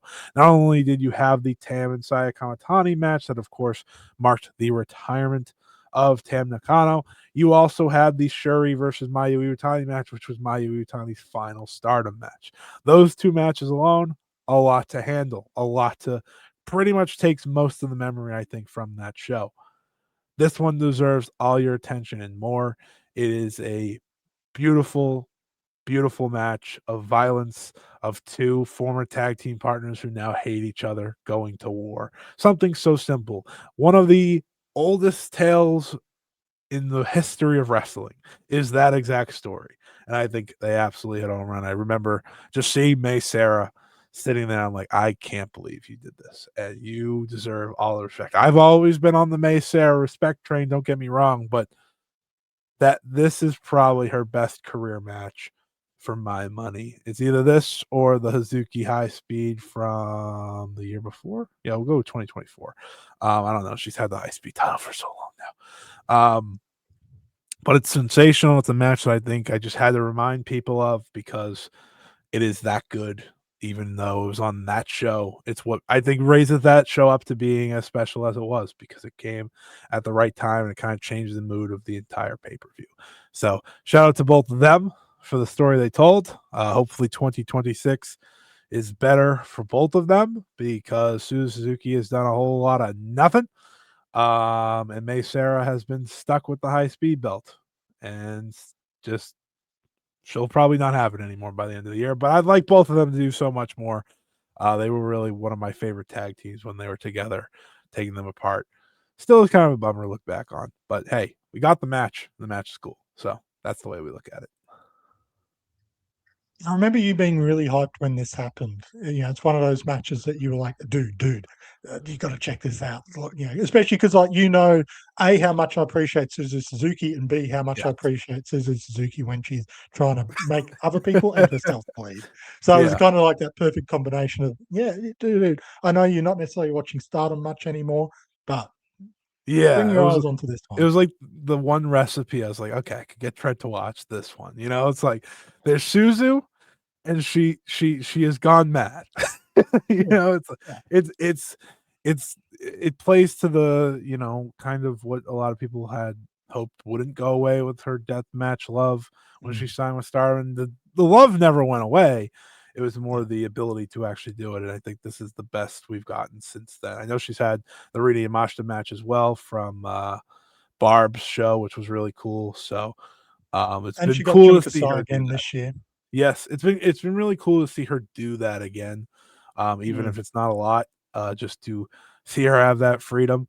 But Suzuki's still one of the best young talents in the world. I think that's kind of forgotten because she's been around for so long now.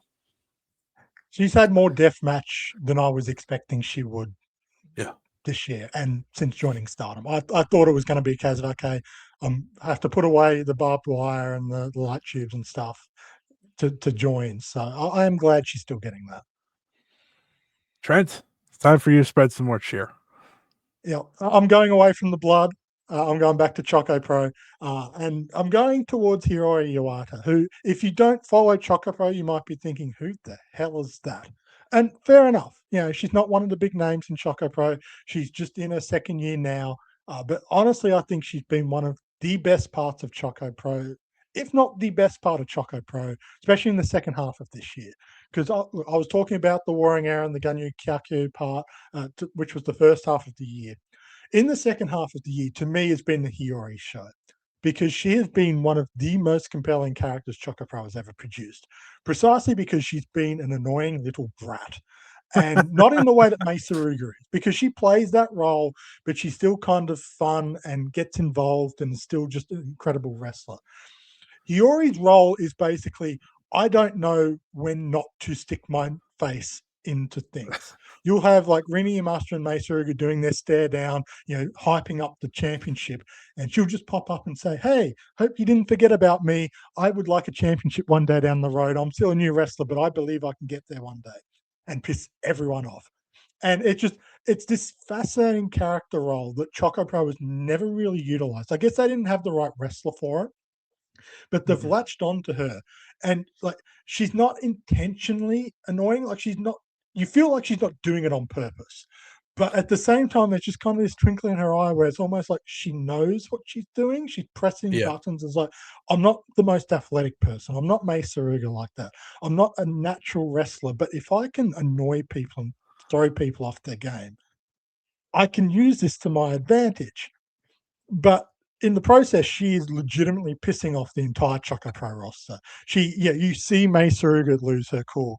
The veteran Sayaka Obihiro pictured here, just goes into a mad frenzy. Soy loses her cool, even though she's not a part of the roster. Now Chia Koshikawa is throwing a fit every other show that she's involved with her.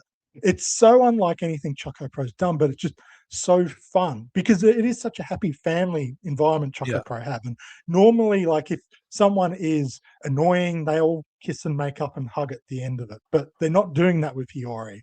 And they've found this role that's antagonistic but still fun.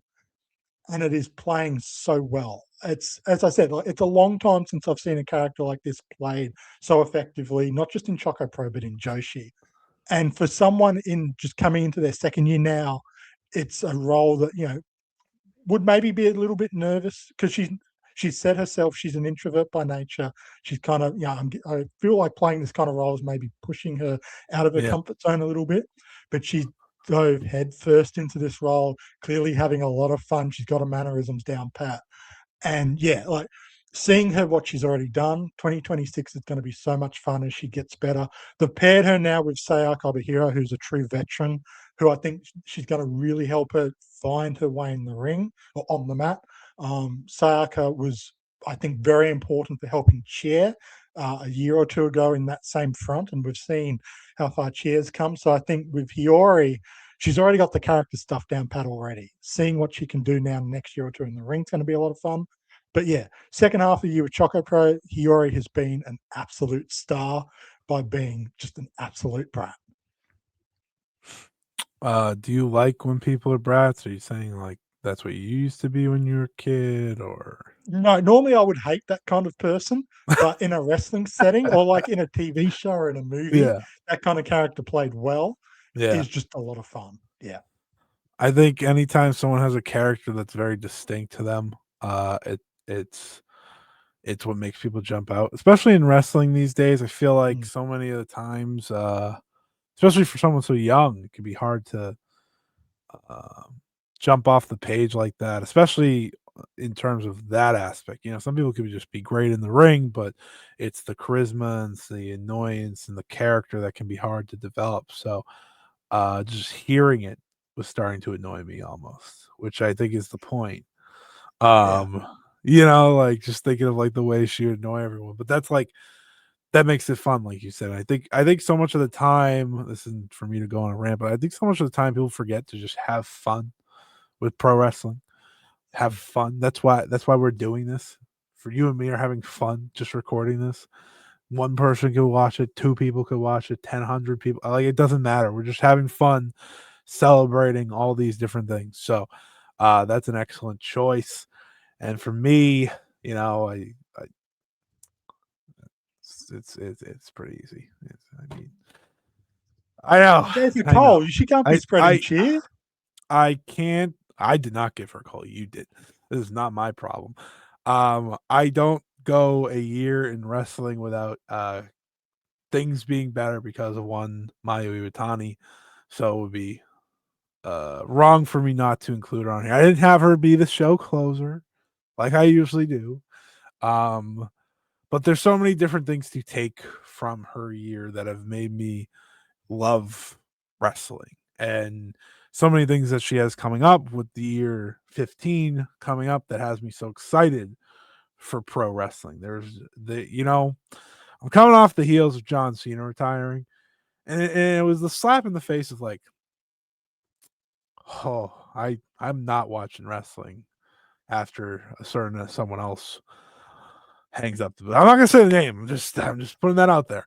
Um, but like my point is, uh, what Mayu has done this year has been nothing short of just wonderful in my eyes. In terms of first off, joining Marigold, I know she had to deal with a lot of hate and a lot of comments from all that, but She has been such a bright light for the promotion, such a bright light for everyone involved. She feels like a part of Marigold. You know, I think something so unique is when people switch companies, it can be odd at times. But for Mayu, someone who spent her entire career in Stardom up until May of this year, she just felt at home. And it's from the very first match with Nanae Takahashi, just she just felt at home.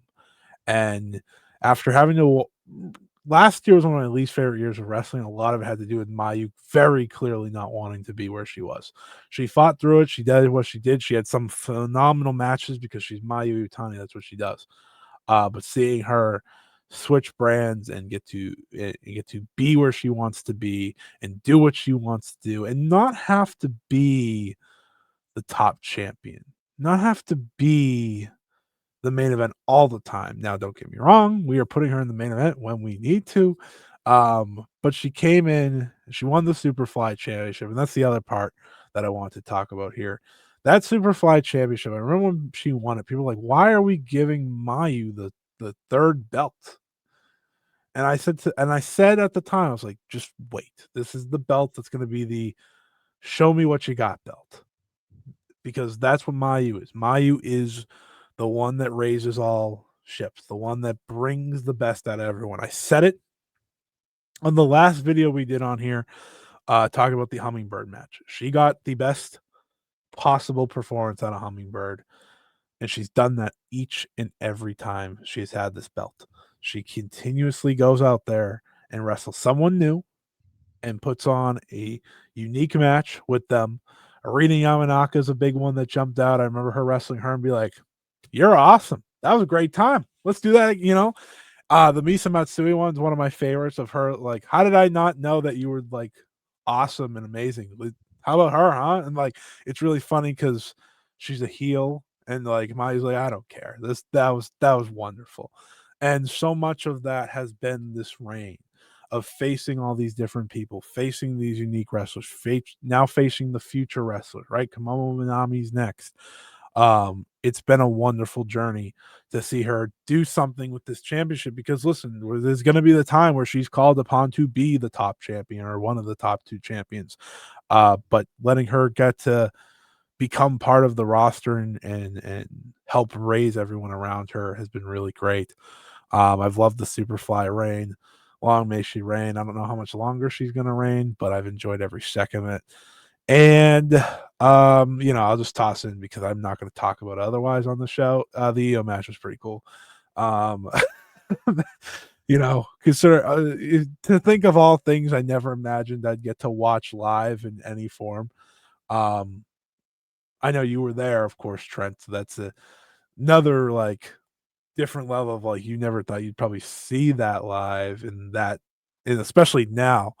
Um, but the fact that she, you know, let that happen, made that happen, and made that match feel so extra special. It's as happy as I've been watching pro wrestling in my life. You know, not just this year, but in my life. So, Mayu to Marigold is me spreading cheer. It's been a wonderful thing. It's going to continue being a wonderful thing. And yeah, I just can't say enough good things about what she's done this year and what she'll do next year because next year's her year, and I'm very excited for it. Yeah, I mean, what more can you say about Mai? But the reality is, like, you just want to keep praising her because of just how great she is, and like the fact, yeah, the Superfly belt is a belt that you get the chance to lift up other people, and you know, once she gets the red belt or the white belt, the reality is she's not going to get that opportunity. So it is, yeah, as much as we joked about, come on, give us the Mio match, like getting the chance to see what she does against these younger wrestlers and giving them the chance to have a match that maybe a year ago they thought Yeah, they'd never get the opportunity to. It's great to see these kind of opportunities. And yeah, like, I'd never expected to see Hummingbird put on a match that good. I'm yeah, glad I got to see it. I'm glad to see the full capability of what she can do. I never thought I'd see a 15-year-old get a match at Korakuen Hall that good. right. There we go. We got it. You know, the doors are always open. You never know what you're going to get with Mayu. And like, just every time she steps in, you sort of get the opportunity for amazing opportunities. And with Marigold, she feels at home again. We didn't necessarily have that last year, but this is kind of Mayu in her natural habitat, doing the stuff she wants to do, having fun while she's wrestling, and still getting these incredible matches. Basically, whenever she wants it, whenever Rossi wants it, it's like, okay, yeah, we're going to give you Victoria Yeah. Yuzuki at the final night. Oh yeah, we'll call up, Chigusa and get you the Takumi match. Like, we're just getting these incredible situations. And then, of course, capped off with Io Sky at Ryogoku Sumo Hall. Yeah, you said it, I was there. The moment there was an inkling of that match happening, I was looking up flights to Japan, because that was the match that got me into Joshi wrestling. Those two were so important to my wrestling fandom, my Joshi fandom, that I thought, like, I'd said to myself and I'd said to you, if that match could ever happen again, I don't really care what my situation is. I would do everything in my power to get to Japan and watch that match live. And I was fortunate enough that my circumstances, I had to sort of twist a few things, turn a few things to make it happen. But I was able to sit fourth row and watch that match live. And to think a year ago I wasn't watching wrestling, and if this match had happened a year ago, I don't know what would have happened, where I would have been in the mental framework to actually go there.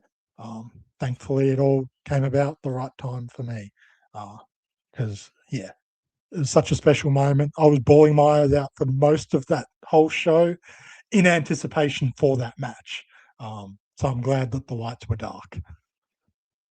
Yeah, it's just as special as it gets, what she does. And Mm. now we're on to a year where it's kind of all going to be all about her. So I think that's also very exciting. I guess the one thing that I didn't shout out, or that you didn't shout out either, is the Utami match. Yeah, that was pretty sensational too. It was nice Yes. to see. It was nice to see them have their moment and then kind of just embrace. Which, by the way, I always have this ready to go because it's my favorite picture. They were like, "Yeah, we just beat the crap out of each other. That was pretty fun, huh?" And then they're just so happy to be together. And it's like, again, that's the Mm. reminder of you get from a lot of times Mayu gets to do mostly anything in this promotion. She's having a great time and spreading cheer. That is what she's doing for many of us. So it's been a lovely time. But our next spreading cheer comes from Trent. I think it's another great choice. Yeah, this show concept, Kingacha, I love this as a concept. I know they kind of do it with, Monday Magic as well, but I love that the focus is Joshi, because I don't really want to switch on Monday Magic and have to sit through, a bunch of men's matches to get the one Joshi match. I'd rather sit through a Which bunch of is usually Joshi the best matches and match, then mind you. yeah, yeah, and then, there's a men's match, so cool, I'll, use that for my toilet break or grab a drink. Although I have enjoyed the men they've brought in, that they've actually been putting on a good show as well. But the King Gacha shows have been a lot of fun. The moment Chigusa announced it, it was kind of like, I can see this being fun, because this is the kind of wrestling I enjoy, where you have some silly matches, some kind of dumb fun where you're watching it half the time going, I don't know what they're doing, but it is kind of entertaining. But you're Yeah, always guaranteed at least one match. yeah, Whether Senka comes out and then all of a sudden Mayu's there, or Senka and Sareee come out and you're like, are we getting the singles match? No, they're standing in the same corner. Wait, they're tagging together, and then out comes Spark Crush. Like, there's always one yeah. match on these cards where you just kind of like, I'm so glad I tuned in live. I Mm. wasn't spoiled by the match that was happening. I just got to witness it in all its glory and all its surprise.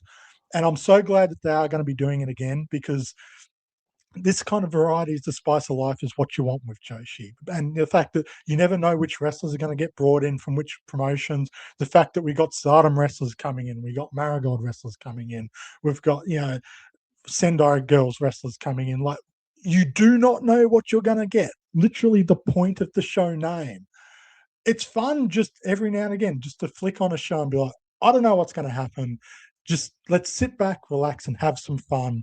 And yeah, when you get these special matches like Senken Sari versus Spark Rush, that legitimately belong, where you're like, you want to message everyone and say, switch on Wrestle Universe right Yeah, now, right yeah. now. Yeah, it's just fun and special. You don't need massive hype all the time. You just need surprise and awe and wonder. There's a comfort to it. There's a comfort to it. There's an excitement to it. Like you said, it's Chigusa kind of bringing a little bit of everything to the table, and she closed it out with probably the best gotcha match you could do. Of oh, you want something cool? Okay, I'm gonna make Sanka and Sareee team. Oh, you want something cooler? Yeah, they're facing Spark Rush. All right, you're welcome. Like it was such a fun show. Like you said, I'm happy it's coming back. It would have been a bummer if it just ended after one try because I think a lot of Mm. people liked it. I like that they're in Shinkiba first ring, so it's kind of their own little thing. It's not it's not too big of a thing. It's like, hey, show up, have fun, head on out. Like that's as simple as it gets, as fun as it gets. The first match was Sanka versus Mayu. The last was Spark Rush versus Sareee and Sanka. So what's the next season gonna have? I don't know, but I can't wait to see. That's the beauty of it. So good job to Chigusa and everyone involved. I like the freedom everyone has to also be involved as well. So I'm looking forward to that when we get there. Listen, I'm not very different. I like to be I'm original. And when I say I'm original, I mean I go back to the old school things. What am I spreading cheer about? Oh, well, you look at that. I have to get my Sareee bit in here. Then I got the Mayu one. Now it's time to celebrate Sareee a little. Um, Sareeism is the gift that keeps on giving. It is a quarterly show that everyone gets to check out, that everyone gets hyped for when the matches are announced. And you look at the match and you're like, oh well, here's another match I can just circle and it's gonna be great. There's no bigger hit rate in professional wrestling than the Saree's main event. It's just how it goes. She starts the year with the Mako Satomura, then she faces Shuri, then she gives us the one side Kamatani face off because Sai and Stardom are scared of the smoke, and then she kicks off her story with Natsupoi at the final one. That has been a story that's really brought Natsupoi back up to a level that she should be at. Um, so much of my years now have been covering Saree's career and covering Sareeism, everything that comes with it. And it's been an absolute blast. It's been an absolute honor uh, and kind of a crazy reality. But, getting to see her idea come to fruition every Sareeism is just a very special thing. And getting to really see her kind of push herself in new directions each show and set up stories. I think something that Sareee is better at than literally anyone in professional wrestling today is always wanting to find the biggest story, find the biggest thing that makes sense for her. Each of these matches was to tell something different in her run. The Mako one, I mean, that was Mako's final match against her, but it was kind of to start off her down or finish off her downfall, dropping the Margot World title, dropping the Beyond the Sea title, and then losing to Mako Satomura, never getting to beat her was a very, you know, big moment that she decided on.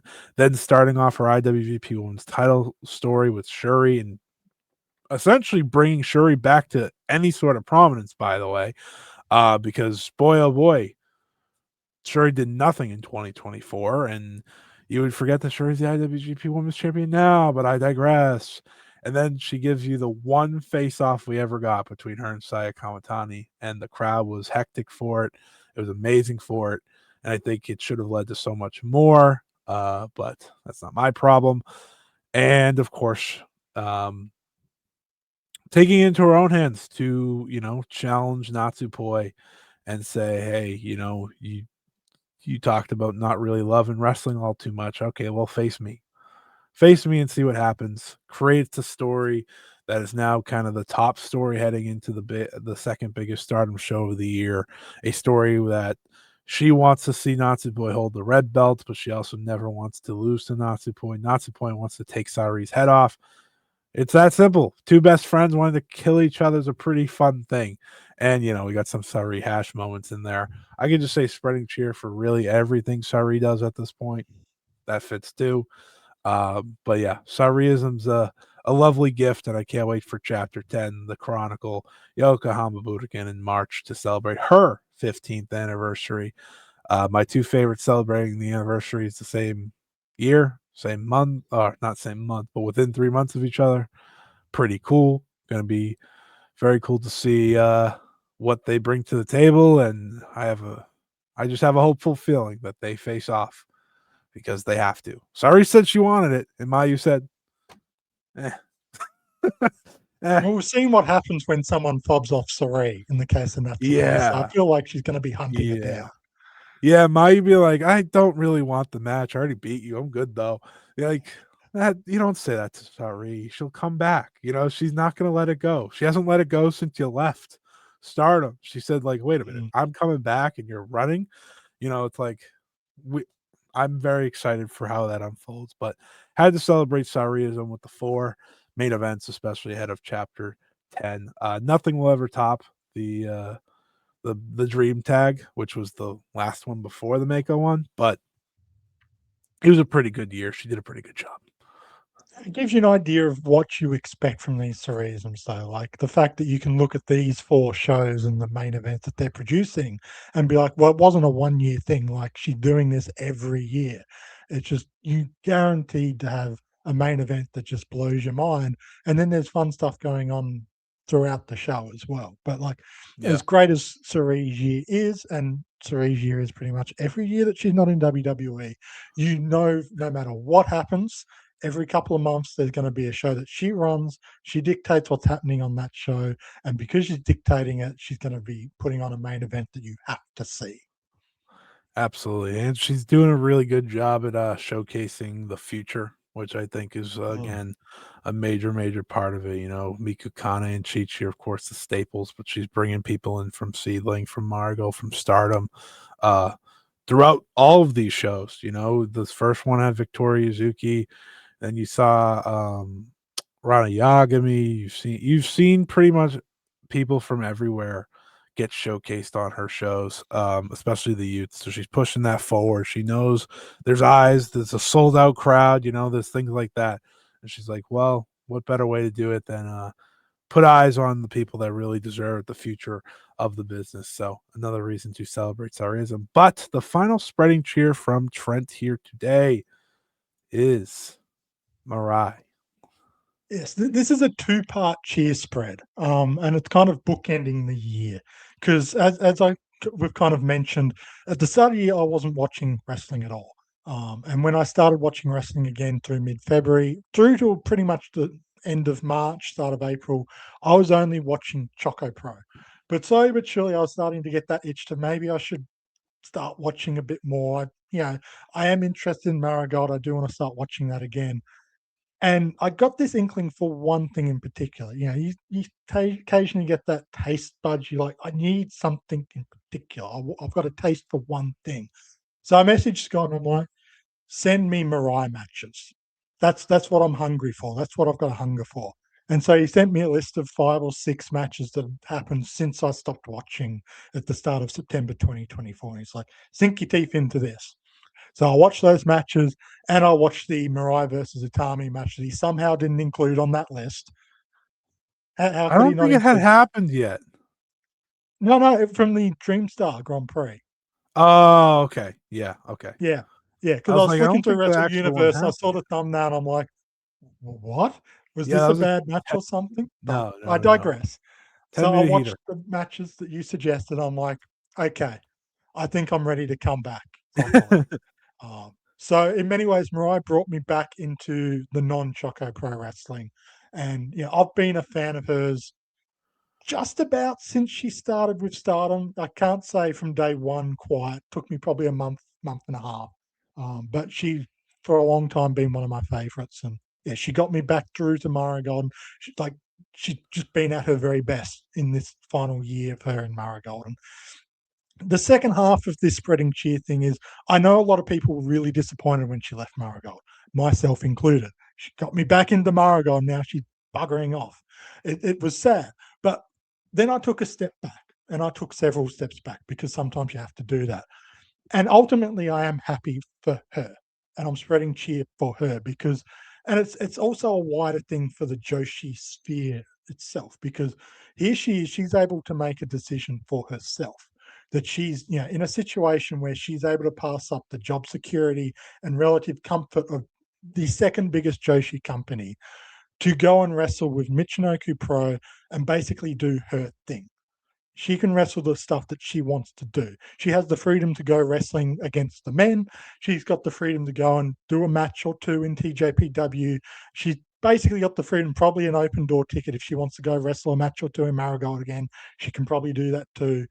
But she's able to pass up that uh, job security, that financial stability of a secure ticket with one of the major Joshi companies to go do the wrestling that she wants to do, the love and passion that she wants to have, to go wrestle up in Morioka and Aomori and the Iwate prefecture that she very clearly still has a lot of passion for.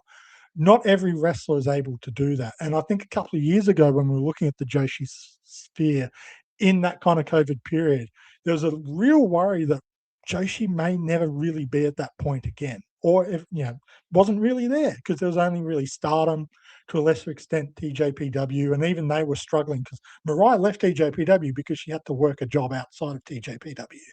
So the fact that she's now able to leave that security, go wrestle, have fun, and hopefully we'll get as many of her matches as possible to watch because, as I was complaining with Jungle Kiona, I want to see the matches of the wrestlers I love. But I'm glad she's able to do that.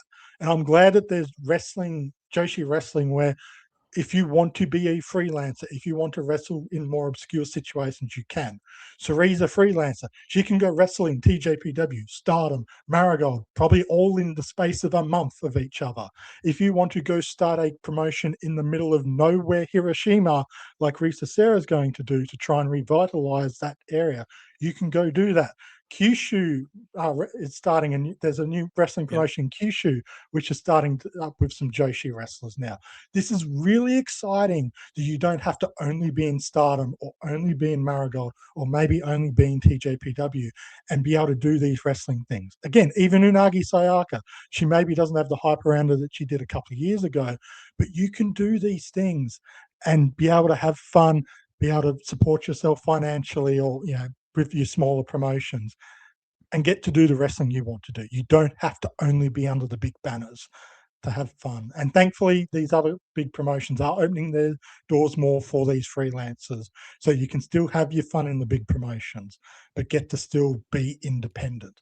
So that's what I love. That's why I'm spreading cheer. Mariah getting to be Mariah and not just Mariah under the banner of a big company and maybe feeling restricted, but also spreading cheer for Mariah with her thunderous lariats, bringing me back even further into the wrestling that I love. I think when you look at the past couple of years and you think of everyone that was going freelance in like 2022, right?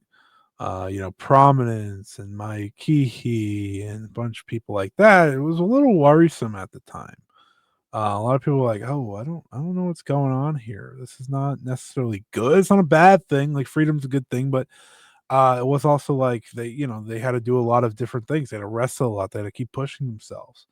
And then Sareee and Unagi came around in very different ways, but similar nonetheless. As they showed, you can be freelance and very successful. You don't need to be attached to, like you said, one of the big companies to make waves and make noise and be a success. And while Mariah is technically connected to a company, she is essentially free to do what she wants and do what she needs to do. And like you said, I'm sure there will be a day she walks back into a Margold ring. I'm not too worried about that. They literally sent her off into Michinoku Pro. I literally watched it happen. Mayu Iwatani was her opponent for that. Like, Rossi was there. Like there was the whole shebang. It was a very, very cool way to see it happen. It's like, go and do what you need to do. Go and do what you want to do. You want to dive back into TJPW, maybe say farewell or whatever to that. Mariah has been very open. She doesn't see herself wrestling forever, but she wants to do what she wants to do now. So it's been really cool. She got to face Tomoki Naba. She's now going to face Azusa and Naba. Not that we'll ever see those, but we are going to. That's probably the biggest painful of this is her going back to JTO, but not getting to see it. She's going to face Sareee on the 1st of January, something that everyone's going to want to see. I don't know how. I know it will be able to be seen. I just don't know if it will be like a cut up match or not, but it will be seen. So that's very cool. We'll get to see that. She's already been on Sareeism. She's Um, she's going to TJPW, hopefully Sendai Girls eventually, all these different things. It's really, really cool to see Mirai free and ready to go. Both of us have been supporters of Mirai for a very long time. I try to find anytime she wrestles what she's up to. And I'll keep doing that, seeing what she's doing because she kind of keeps you involved if you follow her on socials in any way. She's very open about like, hey, I'm gonna be here. Hey, I'm gonna be here. And Mhm. Jinsei Shinzaki, I think this is really important. He said, who runs Michinoku Pro, he was like, before Mirai got here, not a lot of people really covered Michinoku Pro. They didn't really care, but ever since she's walked in, people are paying attention, and that's kind of the effect of Mirai. She has done so much for a smaller promotion, um, and a promotion, in her hometown, based in her hometown. That's really cool. That's really cool. A lot of giving back to your own hometown a lot lately between her, what Risa Sarah is going to be doing next year.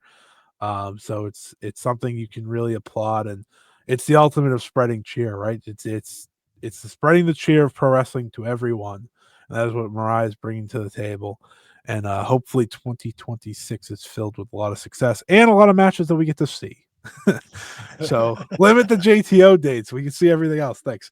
Yeah, Or JTO, like get up with the time so I can see them because we now. want to see the Tomoko Naba, the Yeah, Hiroshi Naba matches, the Aoi matches. absolutely. Like she's pretty involved there. She's very excited. She's going for a title. And by the way she was talking, it sounds like she's probably gonna win it. So uh yeah, let's see that please.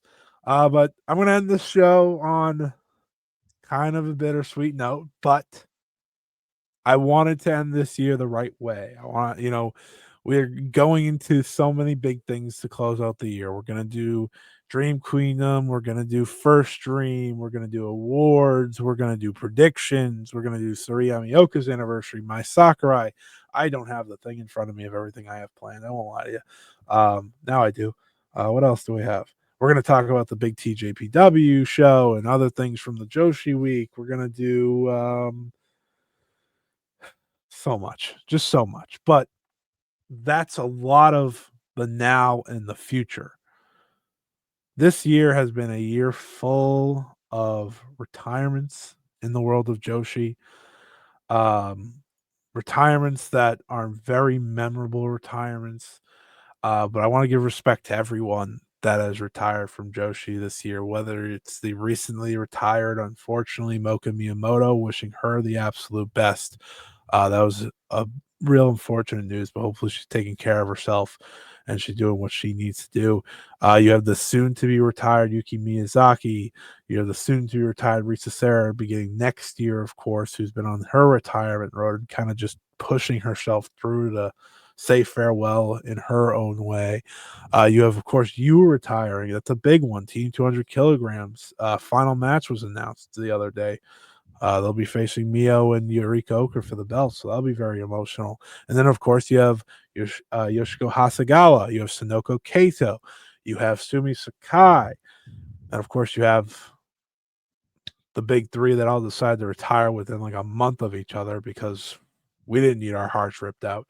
But of course, that was Nanai Takahashi, Tam Nakano, and Mako Satomura, all different parts of their careers, all very different retirements, but all very memorable retirements at that. This year in wrestling as a whole has been very memorable for retirements. You watch John Cena retire this past weekend. Hiroshi Tanahashi's retiring to begin the new year. Like it is all about big names retiring, and that's so much sadness kind of comes with that for many people, but I do think it's worth celebrating as well, because these are decisions made by most of them. Of course, not everyone can retire as storybook as Tam Nakano got to do in her own way. But I think you know celebrating these wrestlers and celebrating the ways they went out. So many of these retirement matches happen to be some of my favorite matches of the year. So, well, you look into Nai Takahashi, she had one of my favorite years in all of wrestling, and she wrestled for 5 months. Like that is it. But she managed to bring up Suri Amioka by her side and kind of pilot her through the first months of her career. Got to have tag belts and became a super big part of the connection with her being kind of her wrestling mother in many ways, which was really, really cool. And having Mayu's first match in Marigold, which was amazing, and bringing Jungle Kiona back, which was amazing. Like the Nia accomplished so many things in 5 months that like it's kind of crazy. It was just 5 months, and then of course putting over the next Marigold world champion in the biggest way you could, losing to Miku Ano in such an emotional way. Then you had Mako Satomura, of course, what she did, um, you know, getting the world title one more time and facing Hash and putting Hash over one final time as she loves to do, and getting to retire across the ring from Aja Kong, who cut one of the most emotional and amazing promos you'll ever see in terms of retirement. She was the one that cut the big promo of someone else's retirement, and how Aja was like, I will wrestle and wrestle and keep carrying on for you. Just an amazing thing. And of course, you have Tam, who, listen, I'm going to say it. I miss all these wrestlers, but I do miss Tam a lot. And I think Stardom misses Tam a lot. There was just something about Tam Nakano that you could never replace, for better or worse. Um, her big ideas sometimes were like, oh, what are we doing, Tam? Or they were what she prepared for her retirement. And that was, I am going off into the darkness and you will never hear or see from me again, at least so far. But it was very Tam all the way through. And she did so making the superstar that has become Saya Kamatani and having the biggest Stardom show in history and all that. So I just wanted to pay respect to all the wrestlers who retired. I hope I didn't miss any. I might have, because unfortunately there's been a lot this year. We kind of got lucky not having to deal with that for quite some time. I think it's like some wrestlers have retired over the past couple of years, but this year in Joshi, I think we got 8 or 9, which has been both wonderful because you get to celebrate their careers, but also it hurts a lot of people. Like I've talked to people who ever since Tam retired, they're like, yeah, wrestling's not the same for me. Things like that. These wrestlers are um, what drive us to love wrestling, and um, I just wanted to kind of end this celebrating all their careers, celebrating all them, giving them their time, giving them their moment, because it's been full of retirement tours, and they've put their bodies on line in terms of entertainment for so many fans, and I think they deserve their flowers one more time as the year closes out. We are, in a lot of ways, incredibly lucky when you look at the amount of retirements we've had this year. How many of them have got to go out on their terms? They've been able to name the date, and they've been able to have proper retirement runs where they've not just had an injury and it's like, okay, I've just got to go out. Whenever that happens, it's just that much more heartbreaking because they haven't been able to say goodbye the way you hope they get to. In the case of, I think, all of these three that you've got pictured, you can make an argument they had career year finishes. All Yeah. three of them, their road to retirement, the kinds that you remember fondly, and you can stack it up to their previous few years and be like, that stands the test of time. Like, it's not a case of them retiring because their body was breaking down completely. Obviously, when the adrenaline ran out, they were probably suffering for the next few days, but like they could still keep going and still putting on great matches and still doing fantastic storytelling. So they were able to go out on that high. They were able to go out like Jordan in 98, 99, Yeah. taking that last shot against the Utah Jazz. They were able to put those kind of performances on for the fans and for themselves, have that kind of special retirement and have that special run so that the fans have that sort of moment to remember them by.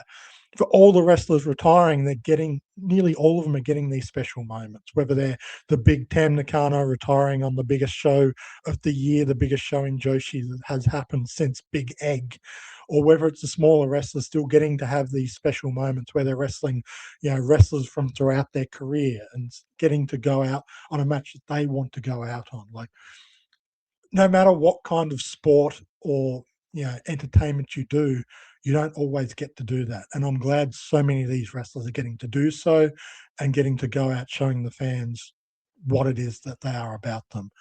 In that way, we have been blessed. It hurts that so many people are retiring, but we've been blessed that so many of them are giving us that kind of show. And I hope that they are able to go out and appreciate that kind of moment and enjoy their retirement, however it is that they like to enjoy their retirement. Absolutely. I mean, you look at these three, they've all kind of done their retirements in different ways.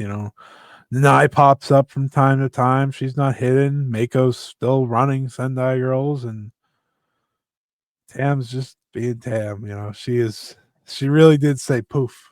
See you later. Peace Yeah. out. Which is, one of the more respectable accomplishments just because it's a big thing to do, it's just be like, all right, I'm out of here. See you later. Um, but yeah, I think you absolutely nailed it. Like getting to retire on your terms for so many of them, not all of them, unfortunately. That's always a bummer. But getting to name your time, place, and when, and where, and who you're facing, and telling your story in the lead up is always very special. So, um, I wish all of them the absolute best.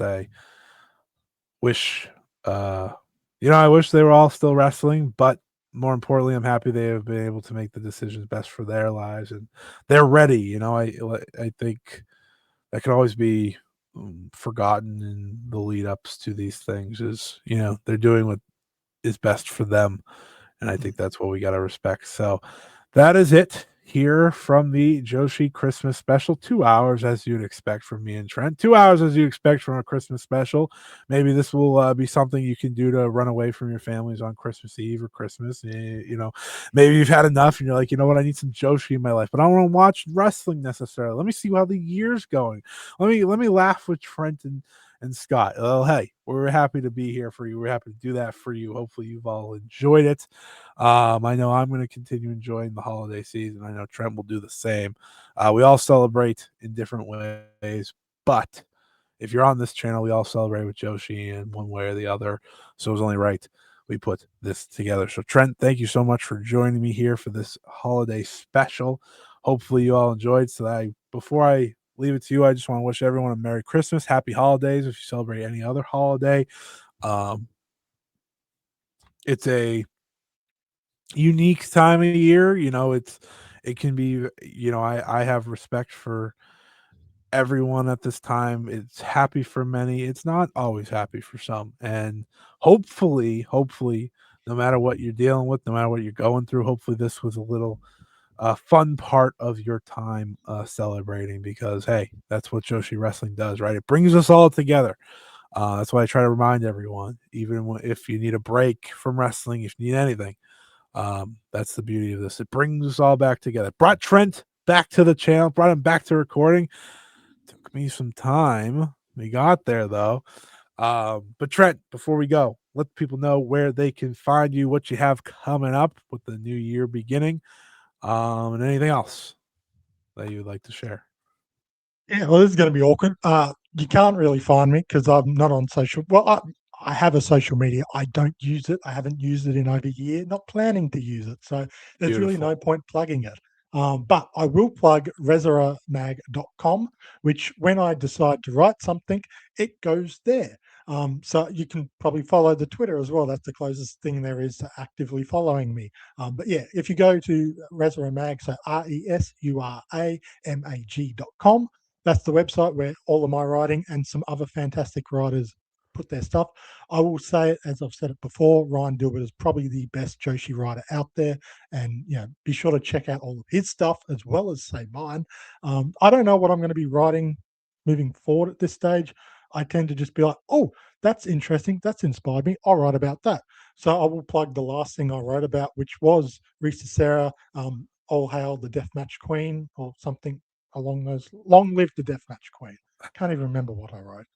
But it was basically looking back at Risa Sarah's career, how she shaped Joshi wrestling, her creativity, the deathmatch stuff, and what that has meant for the Joshi scene, and also looking at what she's going to be doing post-retirement. So if that Mhm. kind of stuff interests you, if you watch the Rina Yamacha death match that I gave you for Secret Santa and enjoy that, you want a bit more, then be sure to check out that article. I've got other stuff. A lot of what I talked about today on this Joshi Christmas special, I've written about, because I don't watch as much Joshi now as say Scott. So the stuff I watch, I get inspired by. I've probably talked about with the Christmas cheer and stuff. So if I talked about stuff like Yori Iwata, Chikagodo, I've probably also written about it. Hint, hint. All on Resurrect.